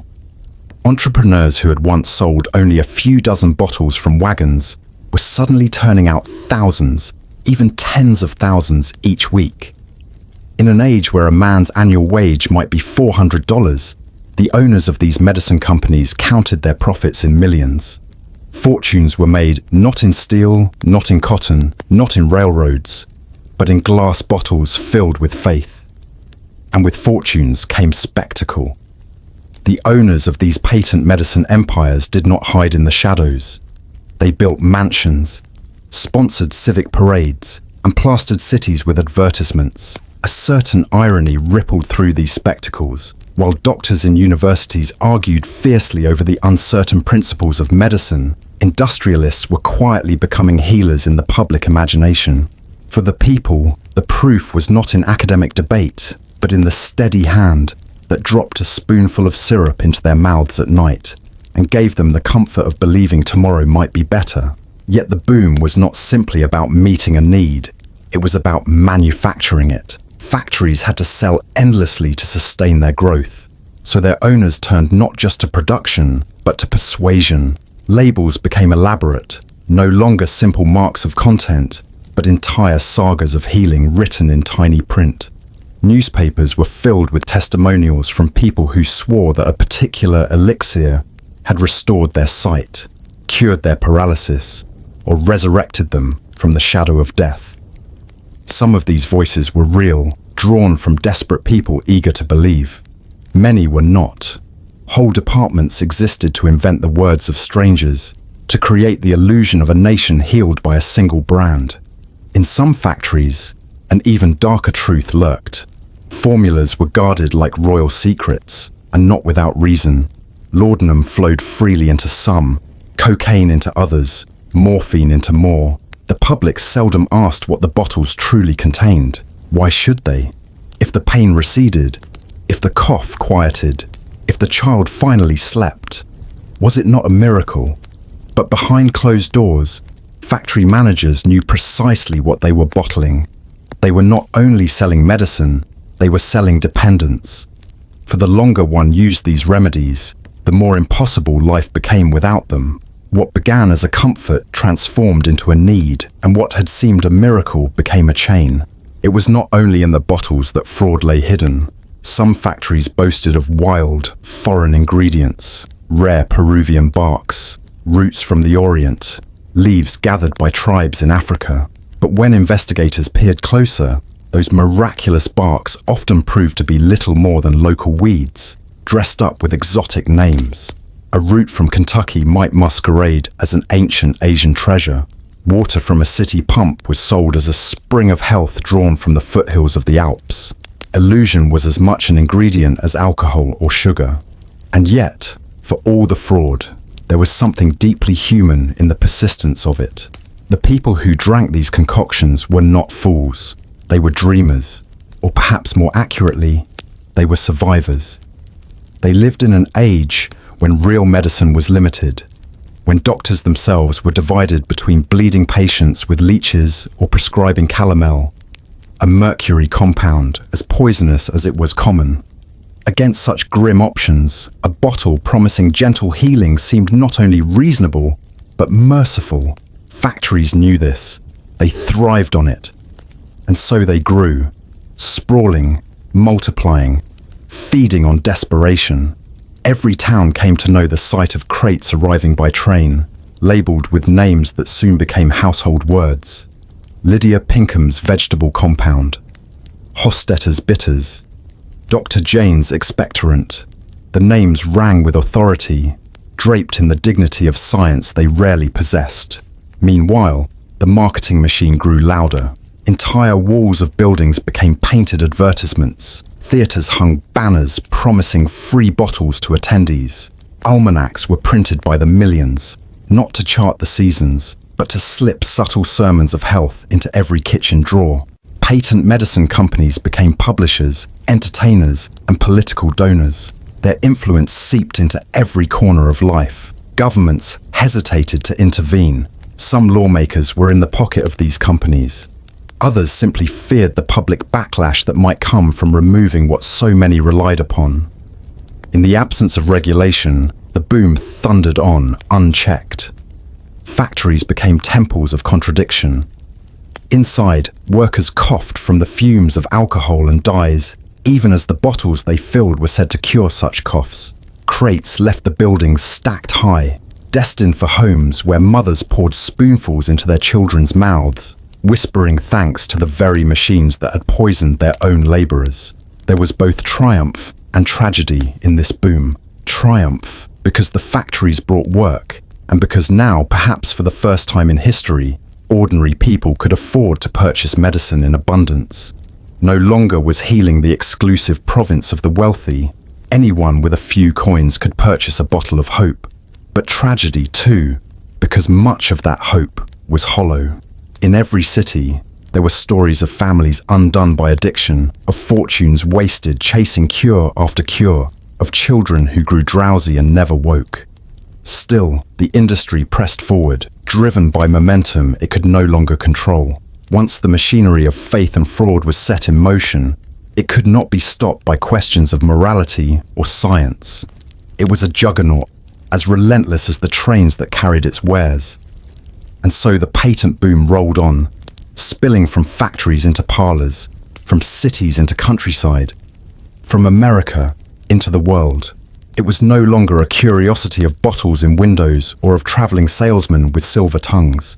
It had become an institution, an empire of bottles that promised more than they could ever deliver.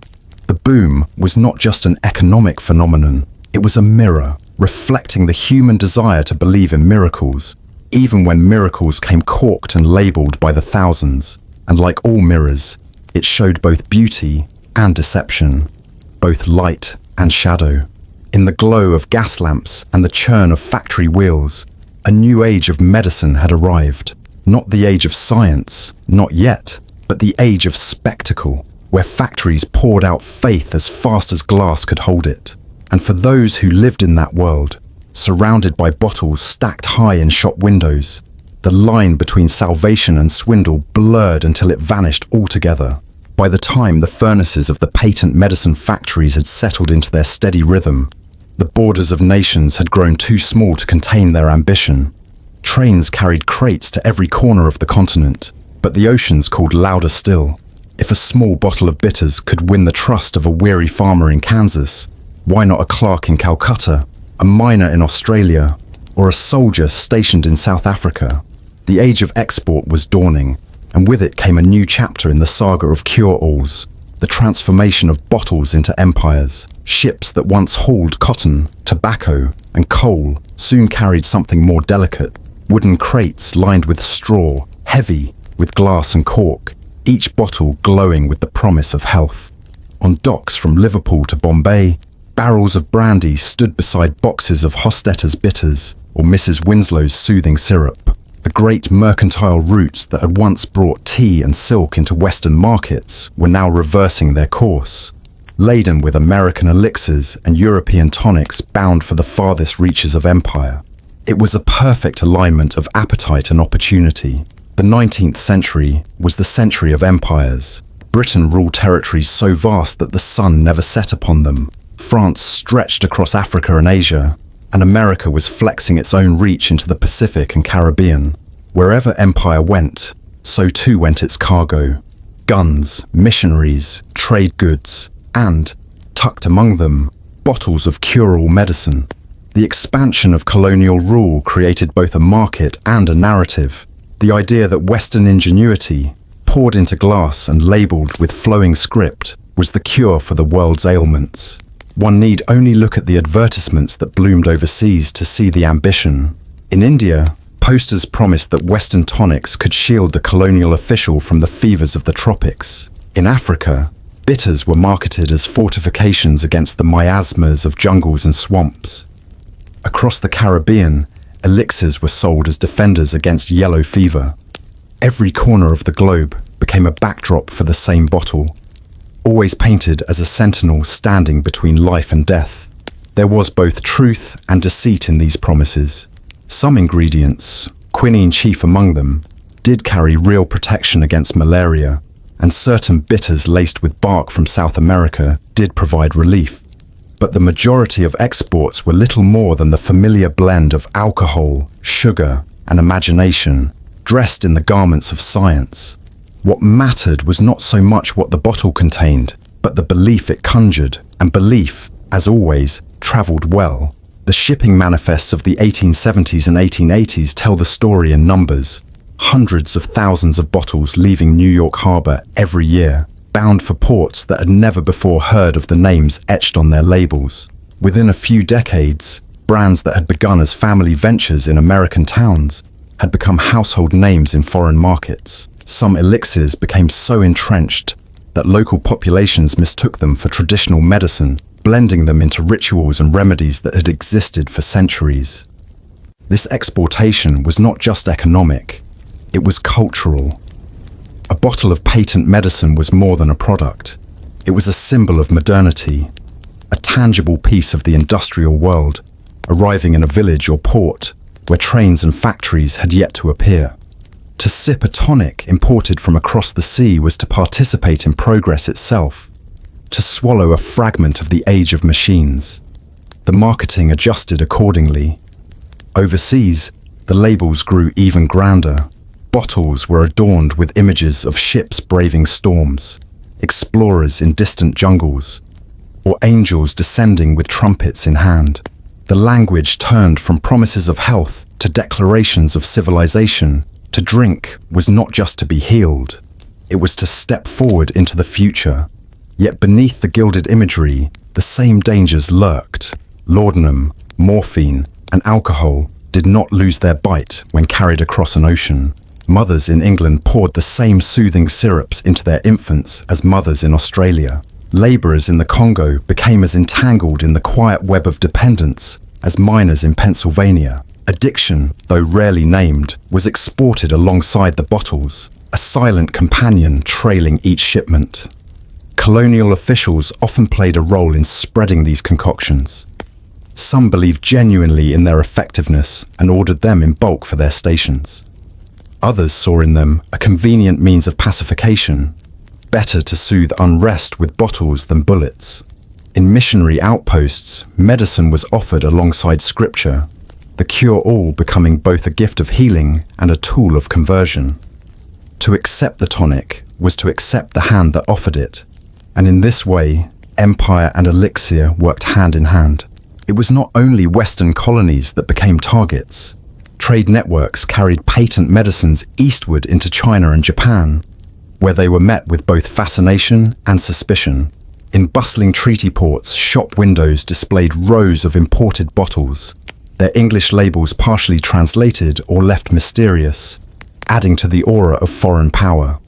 Some found eager customers, others clashed with long-standing traditions of herbal medicine, igniting debates that mirrored those in Europe and America. But whether embraced or resisted, they could not be ignored. In South America, where many of the raw ingredients for bitters had originated, the irony was sharp. Locals found themselves buying bottles of exotic cures, whose supposed magic had once been their own knowledge, repackaged and resold under foreign names. A bark once gathered by indigenous hands in the Amazon returned in glass as Dr. So-and-so's miracle tonic, carrying a price far beyond its original worth. The boom in exports turned some medicine makers into international magnates. They did not merely own factories, they owned routes, warehouses, and shipping lines. Their influence extended to consulates and chambers of commerce. They were courted by merchants, envied by doctors, and embraced by countless thousands who believed their lives owed something to the liquid within a corked neck. And as with all empires, rivals emerged. Local entrepreneurs in colonies and distant ports began brewing their own imitations, sometimes copying labels outright, other times inventing new ones, but borrowing the same language of miracle and salvation. Counterfeit bottles proliferated, blurring the line between the original fraud and its mimic. For the consumer, it scarcely mattered.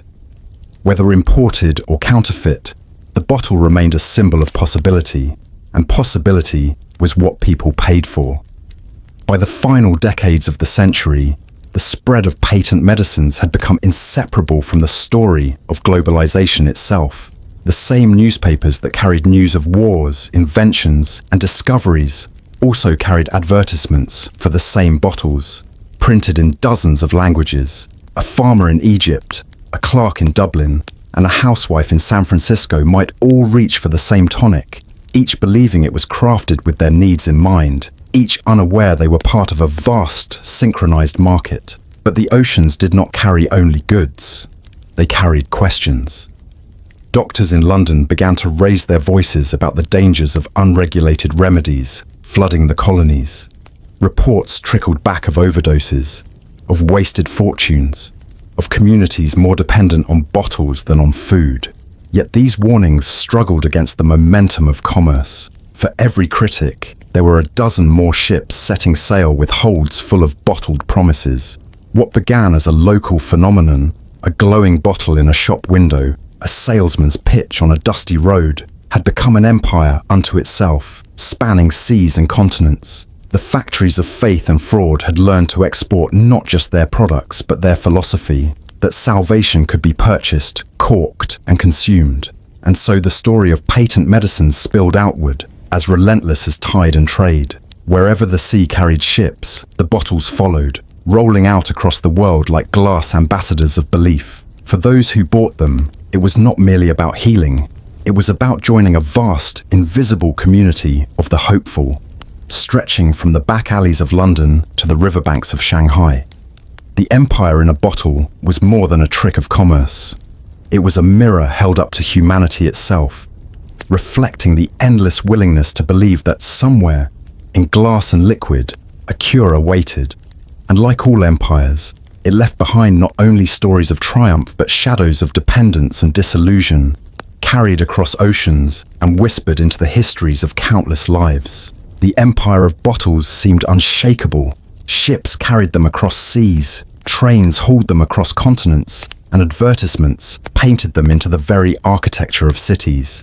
And yet, in the quiet rooms of universities, in the back pages of medical journals, and in the whispered conversations of those who had begun to see too many funerals linked to bottled cures, a tremor was forming. It was not a loud denunciation at first, nor a sweeping campaign. It was something smaller, subtler, the first murmurs of doubt. Science, in the 19th century, was itself in a state of upheaval. Germ theory was only just beginning to challenge centuries of belief in miasmas and bad air. Surgeons, for the first time, were washing their hands. Hospitals were slowly moving from grim warehouses of the sick toward places of structured healing. And within this shifting landscape, the glittering world of patent medicines began to look less like salvation and more like an elaborate trick. It started, as so many revolutions do, with observation. Doctors noticed patterns. A patient swore their cough had been soothed by a syrup, only to return weeks later weaker than before. The bottle now empty, the habit of sipping it stronger than the body itself. Infants were calmed by soothing syrups, but too often they did not wake. Inquests revealed that bottles contained more than herbs and honey. Opium, morphine, alcohol, cocaine. These were the true magicians behind the miracles, and their power was double-edged. They quieted pain, yes, but they also bound the body with invisible chains. Physicians began to write. At first, it was cautious. A letter in the Lancet here, a commentary in an American medical journal there. They spoke of over-reliance, of excessive dosage, careful words that hinted at danger without attacking outright. But slowly, as evidence mounted, the tone sharpened. Reports of addiction were no longer anomalies. Deaths tied to overdoses of laudanum were recorded with chilling frequency.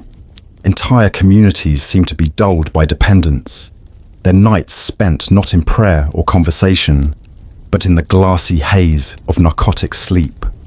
The murmurs of doubt were not confined to doctors. Chemists, too, raised questions. Advances in chemical analysis meant that for the first time, curious minds could break down what was actually inside these bottled wonders. What they found was rarely the exotic, mystical blend the labels boasted. A rare oriental tonic was often little more than alcohol tinted with caramel. A vegetable compound contained perhaps one root in trace amounts, drowned in sugar and spirits. The veil of mystery, once impenetrable, was beginning to thin under the light of science. But this unveiling was not without risk. To question patent medicines was to question an empire that fed not only factories and advertisers, but newspapers, shipping companies, and politicians whose pockets had grown heavy with its gold. Doubters found themselves ignored, mocked, or even threatened. Editors, reliant on patent medicine advertisements for revenue, refused to print critical articles. Doctors who spoke too loudly risked losing patients who trusted the bottle more than the physician's prescription. Yet, despite resistance, the doubt spread. Behind it was not only evidence, but also a shift in the public mood. The very excess of the industry, the sheer scale of its promises, began to betray it. Could one liquid truly cure everything from headaches to heart disease, from indigestion to insanity? Even the most faithful began to wonder. Stories circulated of families bankrupted by endless purchases, of soldiers dulled in battle by the very tonics meant to strengthen them, of infants buried with bottles still half full on the nightstand. The world was not yet ready to topple the empire of bottles, but it had begun to frown at it. In America, the American Medical Association tentatively encouraged physicians to speak out. In Britain, Parliament heard occasional debates about regulating laudanum and other narcotic-laced remedies. In France and Germany, chemists called for stricter oversight of what could be sold as medicine. It was the faintest of shifts, but it was a shift nonetheless, the beginning of suspicion. What made these early doubts so dangerous to the empire was not their loudness, but their persistence. A single critical article might be dismissed, a single death blamed on carelessness. But when the same notes of skepticism appeared again and again, scattered across countries and languages, they began to form a chorus. People who had once dismissed the warnings as meddling started to listen more closely. The illusion of absolute trust was cracking. The industry responded with its usual weapons, advertising and spectacle. They doubled down on testimonials, flooding newspapers with stories of miraculous cures. They hired actors to pose as doctors, plastering their images across pamphlets. They printed books filled with pseudoscience, complete with diagrams and Latin phrases to drown out the voices of actual science. For every whisper of doubt, they shouted 100 reassurances. And yet the world had changed. The 19th century was no longer the early age of traveling salesmen and hand-drawn labels.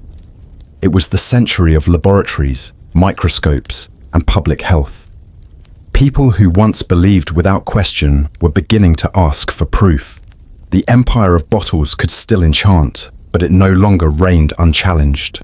The murmurs of doubt were like hairline cracks in a dam, small, almost invisible, but carrying within them the promise of collapse.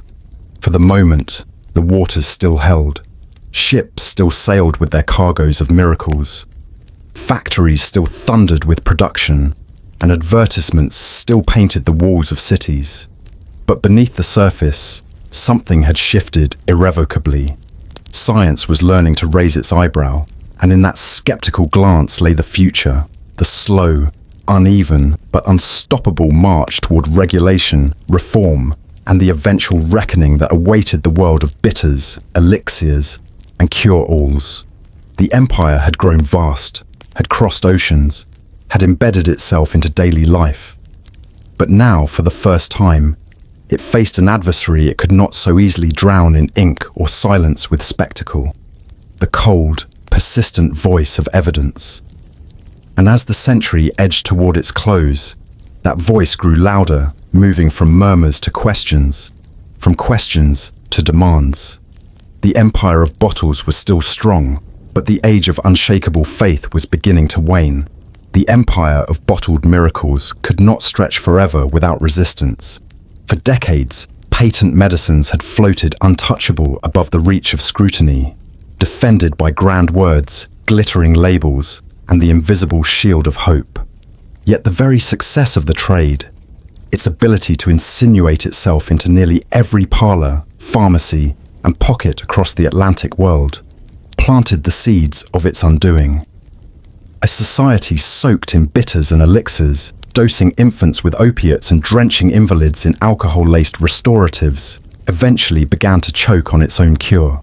The first signs of revolt did not appear in laboratories or within the halls of medical schools, but rather in the language of the aggrieved.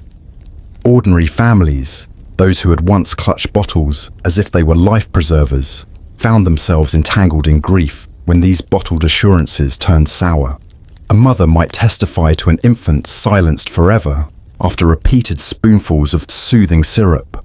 A father might lament that his wife, who had turned to laudanum for headaches, now wasted away in secret addiction. Their grief became part of a larger public murmur, and murmurs, when they gather, have a way of demanding answers. Courtrooms, those crucibles of law and morality, became the new stages where the drama of patent medicines played out. Here, the carnival pitchman could no longer rely on brass bands or dazzling adjectives to shield him. Instead, he faced judges and juries, armed with affidavits, expert testimony, and increasingly, the slow but steady weight of scientific analysis. One of the most striking features of these early crackdowns was how reluctant the law initially seemed to intervene. For much of the 19th century, the patent medicine industry thrived precisely because regulation was a fragile concept. To prosecute a bottle of bitters for fraud meant more than accusing its maker of deception. It meant stripping a family of its belief in salvation. And belief, once woven into the fabric of commerce, proved stubborn to challenge. Still, the tide turned. In Britain, debates in Parliament sharpened around the dangers of opium-laced tonics and chloroform-laden elixirs. Medical journals, once ignored, began publishing chemical breakdowns of popular concoctions, revealing alarming truths. The very names that had sounded like lifelines, invigorator, cordial, restorative, were unmasked as cocktails of narcotics, alcohol, and sugar. In America, reformers rallied with pamphlets that did not merely whisper suspicion, but shouted alarm. The courtroom became both theatre and battlefield. Picture a mahogany-panelled room thick with cigar smoke, where a lawyer, voice rising, held aloft a dark glass bottle and declared it poison in disguise. Across from him, the manufacturer, perhaps dressed in the latest tailored suit, his mustache neatly waxed, protested that his formula was a trade secret, a recipe whispered down by ancestors, not a fraud, but a legacy. The jury sat between these two worlds, one of faith, one of doubt. As more cases arrived, the theatre widened.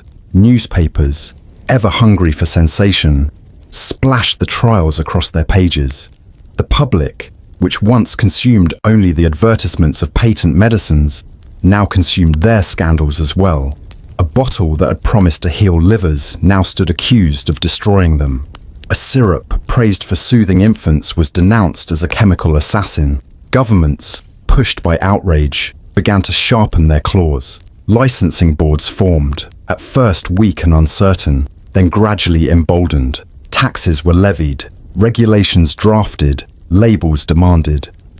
In some nations, manufacturers were forced to print the ingredients on their bottles, a demand they resisted ferociously, for secrecy had always been their most powerful shield. Transparency threatened to strip the magic away, revealing not alchemy but simple mixtures of morphine, ethanol, or cocaine. And yet, even as law pressed forward, the manufacturers did not surrender quietly. Their defense was often as flamboyant as their advertisements. They hired lawyers skilled in rhetoric, who argued that regulation was tyranny, that to criminalize a man's right to sell a tonic was to trample free enterprise. They portrayed themselves as guardians of choice, men who offered hope where doctors had failed. After all, what was the alternative? Hospitals crowded, treatments primitive, professional medicine still fumbling in the dark. Patent medicine men cast themselves as benefactors of the common people, punished not for fraud, but for daring to succeed. There were victories for them. Courts occasionally hesitated, swayed by these arguments or overwhelmed by lack of scientific consensus. But increasingly, science was catching up. The chemical crucible could no longer be denied. Laboratories stripped the veil from once sacred recipes. A bottle labeled as herbal cordial might be shown in meticulous charts to contain little more than grain alcohol and opium. The courtroom battles spilled outward into politics. In the United States, one of the decisive steps came with the passage of the Pure Food and Drug Act of 1906. It was a law born not in sudden outrage, but in the steady drip of scandal, report, and tragedy. The act demanded truth in labeling, cutting to the heart of the industry's strength, its language. If you could no longer promise invisible wonders without disclosing the grim chemistry inside, then the carnival lost its stage lights. This was not the end of patent medicines, but it marked a transformation. The miracle bottle had to learn to live with disclaimers, to trade its soaring claims for the cautious language of dosage and ingredients. Factories that once stamped out cures with unbridled confidence now retooled their marketing, straddling the line between old bravado and new legality. The tone shifted from absolute assurance to suggestive persuasion. Not, "This will cure you," but "This may relieve your symptoms." Yet the courtroom's role was not simply punitive, it was symbolic. Each case, each crackdown, signaled to the public that faith was not enough, that the law itself had taken an interest in what flowed into their cups and onto their tongues. The old trust between bottle and believer, once unquestioned, now bore cracks. But history is rarely neat. Even as governments boasted of progress, black markets bloomed, and new, reformulated tonics appeared under different guises. In rural towns and traveling fairs, some men carried on their trade as if nothing had changed. Regulation could not police every cart, every barn, every dusty roadside sale. Faith is a stubborn currency, and where law removed one bottle, another soon appeared. Still, the spectacle of justice left its mark. The patent medicine trade, once untouchable, now lived under the shadow of watchful eyes. Courtrooms had replaced carnival stages, lawyers had replaced pitchmen, and laboratory reports had replaced glowing testimonials. The balance of power tilted, however slowly, away from miracle mongers and toward accountability. And in the quiet corners of society, the households that once lined their shelves with elixirs and bitters, a new attitude emerged. Suspicion crept where once there had been blind trust. A mother might still buy a syrup, but she now glanced at the label, scanning for ingredients she had learned to fear. A farmer might still take a tonic for his aches, but he did so with a measure of doubt, where once he had drunk with unquestioning hope. Thus the age of bottled miracles began to shed its sheen, not because the bottles vanished overnight, but because the law had pierced their armor of words. The courtroom, with its sober rituals, became the counterweight to the carnival, and though patent medicines would adapt, evolve, and survive in new forms, they could never again inhabit the world of unchecked promises. What had once been an empire of faith and fraud was now a contested ground, where belief met evidence, where commerce met conscience, and where, at last, the bottle was forced to answer to more than its own label. The stage that had once glittered with brass bands, painted wagons, and men who spoke in thunderous tones began to dim in the final decades of the 19th century. The bottles still lined shelves, the advertisements still filled newspapers, and the slogans still promised miracles. But something in the air had changed. The faith that had made the patent medicine empire possible no longer burned as brightly. A faint shadow fell across the labels, a hesitation lingered before a purchase, and the once roaring carnival of cure began, slowly, to quiet itself. The decline was not sudden, not a collapse in a single moment, but a withering, like a lantern burning through its oil. The very engines that had built the trade, spectacle, secrecy, and promise, were turning against it. Scientific scrutiny chipped away at the aura of invincibility. Courtrooms forced manufacturers to print ingredients, and with each new disclosure, the magic shrank. What once had been cloaked in mystery, an ancient root, a secret Eastern formula, a proprietary blend, was revealed in the clear clinical language of chemistry. Morphine, alcohol, chloroform, sugar. For the first time, the curtain of enchantment was pulled back, and what lay behind was not a conjurer's trick, but the bare machinery of commerce. Customers who once believed they were drinking a centuries-old tonic from far-off lands discovered they were swallowing opium diluted with syrup. And belief, once fractured, is rarely mended. At the same time, a new authority was rising to rival the traveling pitchman and the newspaper column. Professional medicine, long criticized as fumbling and often brutal in its methods, began to find its footing. The rise of germ theory, antiseptics, vaccines, and more precise surgeries shifted the ground beneath the entire health marketplace. Doctors could now offer treatments with demonstrable results, not just promises. Where once a fever was met with a bottle of cordial, it could now be faced with scientific explanation and practical remedy. Patent medicines, which had thrived in the absence of trust in professional medicine, suddenly found themselves outshone. Advertising, too, betrayed its masters. For decades, it had been the pulpit of the industry, filling every page with radiant testimonials and poetic slogans. But saturation bred cynicism. Readers who once marveled at the ornate fonts and fantastical claims now skimmed them with weary eyes. Having seen too many cures come and go, the language of miracles, repeated endlessly, became less a promise and more a cliché. The carnival bark, shouted too often, began to sound hollow. Economics joined the attack. The cost of keeping a brand alive soared as competition exploded. Where once a handful of names dominated, now hundreds jostled for attention, each louder than the last. Factories could churn out thousands of bottles, but without unshakable faith to sell them, those bottles lingered on shelves.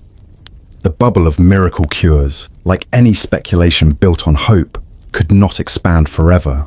And yet, even as decline took root, the industry did not vanish. It adapted, shifting its disguise. Some manufacturers leaned harder into respectability, rebranding their products as tonics or supplements, aligning themselves with the new scientific language rather than against it. Bottles once sold by mustachioed showmen now appeared in pharmacies under the calm gaze of white-coated clerks. Others quietly abandoned the most extravagant claims, settling for modest promises of relief rather than sweeping declarations of universal cure. But the glow was fading. What had once been a dazzling spectacle of faith and fraud now looked tired beside the rising power of laboratories and clinics. The public appetite for enchantment, once insatiable, was dulled by doubt. The very notion of swallowing a mystery formula began to seem less like hope and more like recklessness. It would be wrong to imagine that the age of elixirs ended in shame alone. For many, these bottles had indeed been lifelines. In towns without doctors, in homes shadowed by chronic pain, in communities where medicine was distant and expensive, the bitters and cordials had offered some measure of comfort, sometimes real, sometimes imagined. To strip them away entirely was not only a triumph of science, but also a loss of a certain kind of poetry, a world where healing was sold as wonder and belief itself could soothe as much as chemistry. The legacy of the fading glow lingered in other forms. The culture of advertising that patent medicines had perfected lived on, reshaping modern marketing with the same strategies of spectacle, repetition, and emotional appeal. The global networks they had built, shipping crates of bottled miracles across oceans, laid the groundwork for the international pharmaceutical trade that followed. Even as regulators dismantled their empire, the skeleton of it remained, repurposed by a new age of medicine that borrowed its tools while rejecting its deceptions. And there was, too, a human cost that outlasted the glow. Families scarred by addiction, children buried after spoonfuls of syrup, lives shortened by hidden toxins. These were not erased when the carnival wagons rolled away. The memory of such tragedies hung like a cautionary shadow over the triumphs of science. They became part of the story that justified regulation, that insisted truth must stand guard where faith once ruled. By the early 20th century, the once roaring trade had become a memory in many cities, its advertisements fading like old paint on brick walls. The bottles themselves, once household treasures, turned into curiosities stored in attics or displayed in museums. They look quaint, almost innocent, with their embossed glass and ornate labels. Few who gazed at them could imagine the fierce debates, the fortunes made and lost, the lives altered by the liquids they had contained. And yet, in quieter corners, the echo of the old world remained. Traveling salesmen still whispered of secret remedies, families in remote areas still clung to old bottles, and some strains of belief proved too stubborn to vanish entirely. The glow faded, but it never disappeared. It slipped underground, re-emerging in new guises as herbal supplements, health tonics, or natural remedies. The age of elixirs had ended, but its spirit lingered in the spaces where science had not yet fully won trust. So the story of patent medicines did not close with a sudden extinguishing, but with a slow dimming, a glow that slipped away rather than shattered. What had once been the brightest flame in the world of healing dwindled to embers, leaving behind not only charlatans and addicts, but also the strange memory of a time when a bottle could contain both salvation and ruin, wrapped together under a label of wonder. And in that fading light, one can see the outline of our own present. For every age carries its bottles, its promises, its whispered assurances. The carnival is quieter now, but perhaps it has never truly left. And so, as the last of the bottles fade back into the shadows of history, we're left with a strange aftertaste, equal parts sugar, alcohol, and hope. The 19th century gave us a spectacle, Shelves that glittered like cathedrals of glass, advertisements that thundered like gospel, and promises that stretched further than science could ever reach. But inside those bottles, what did people truly drink? Relief? Illusion? Or simply the comfort of believing that somewhere, in liquid form, there was a cure for the uncurable? Families clung to these mixtures in times of desperation. Some found only dulled pain, some found tragedy, and others found nothing more than the warmth of a lie that was easier to swallow than the truth. What we've wandered through tonight is not only the story of bitters, elixirs, and cure-alls. It's the story of human longing, the fear of sickness, the desire for control, the hope that suffering might be conquered by cork and glass. And perhaps that's the greatest cure patent medicines ever offered, not of the body, but of the mind. So I'll leave the question to you. When you look back at this age of glowing bottles and golden promises, what do you see? A theatre of fraud, or a fragile faith born in desperation? Let me know your thoughts below. I'd love to hear what you think we face together in this story. And before you go, don't forget, if these journeys through history keep you awake the way they keep me awake, take a moment to subscribe to the channel. It helps these stories travel further to more curious minds scattered across the map. And who knows, maybe one night, in another fog-filled street of the past, we'll meet again. Until then, sleep lightly.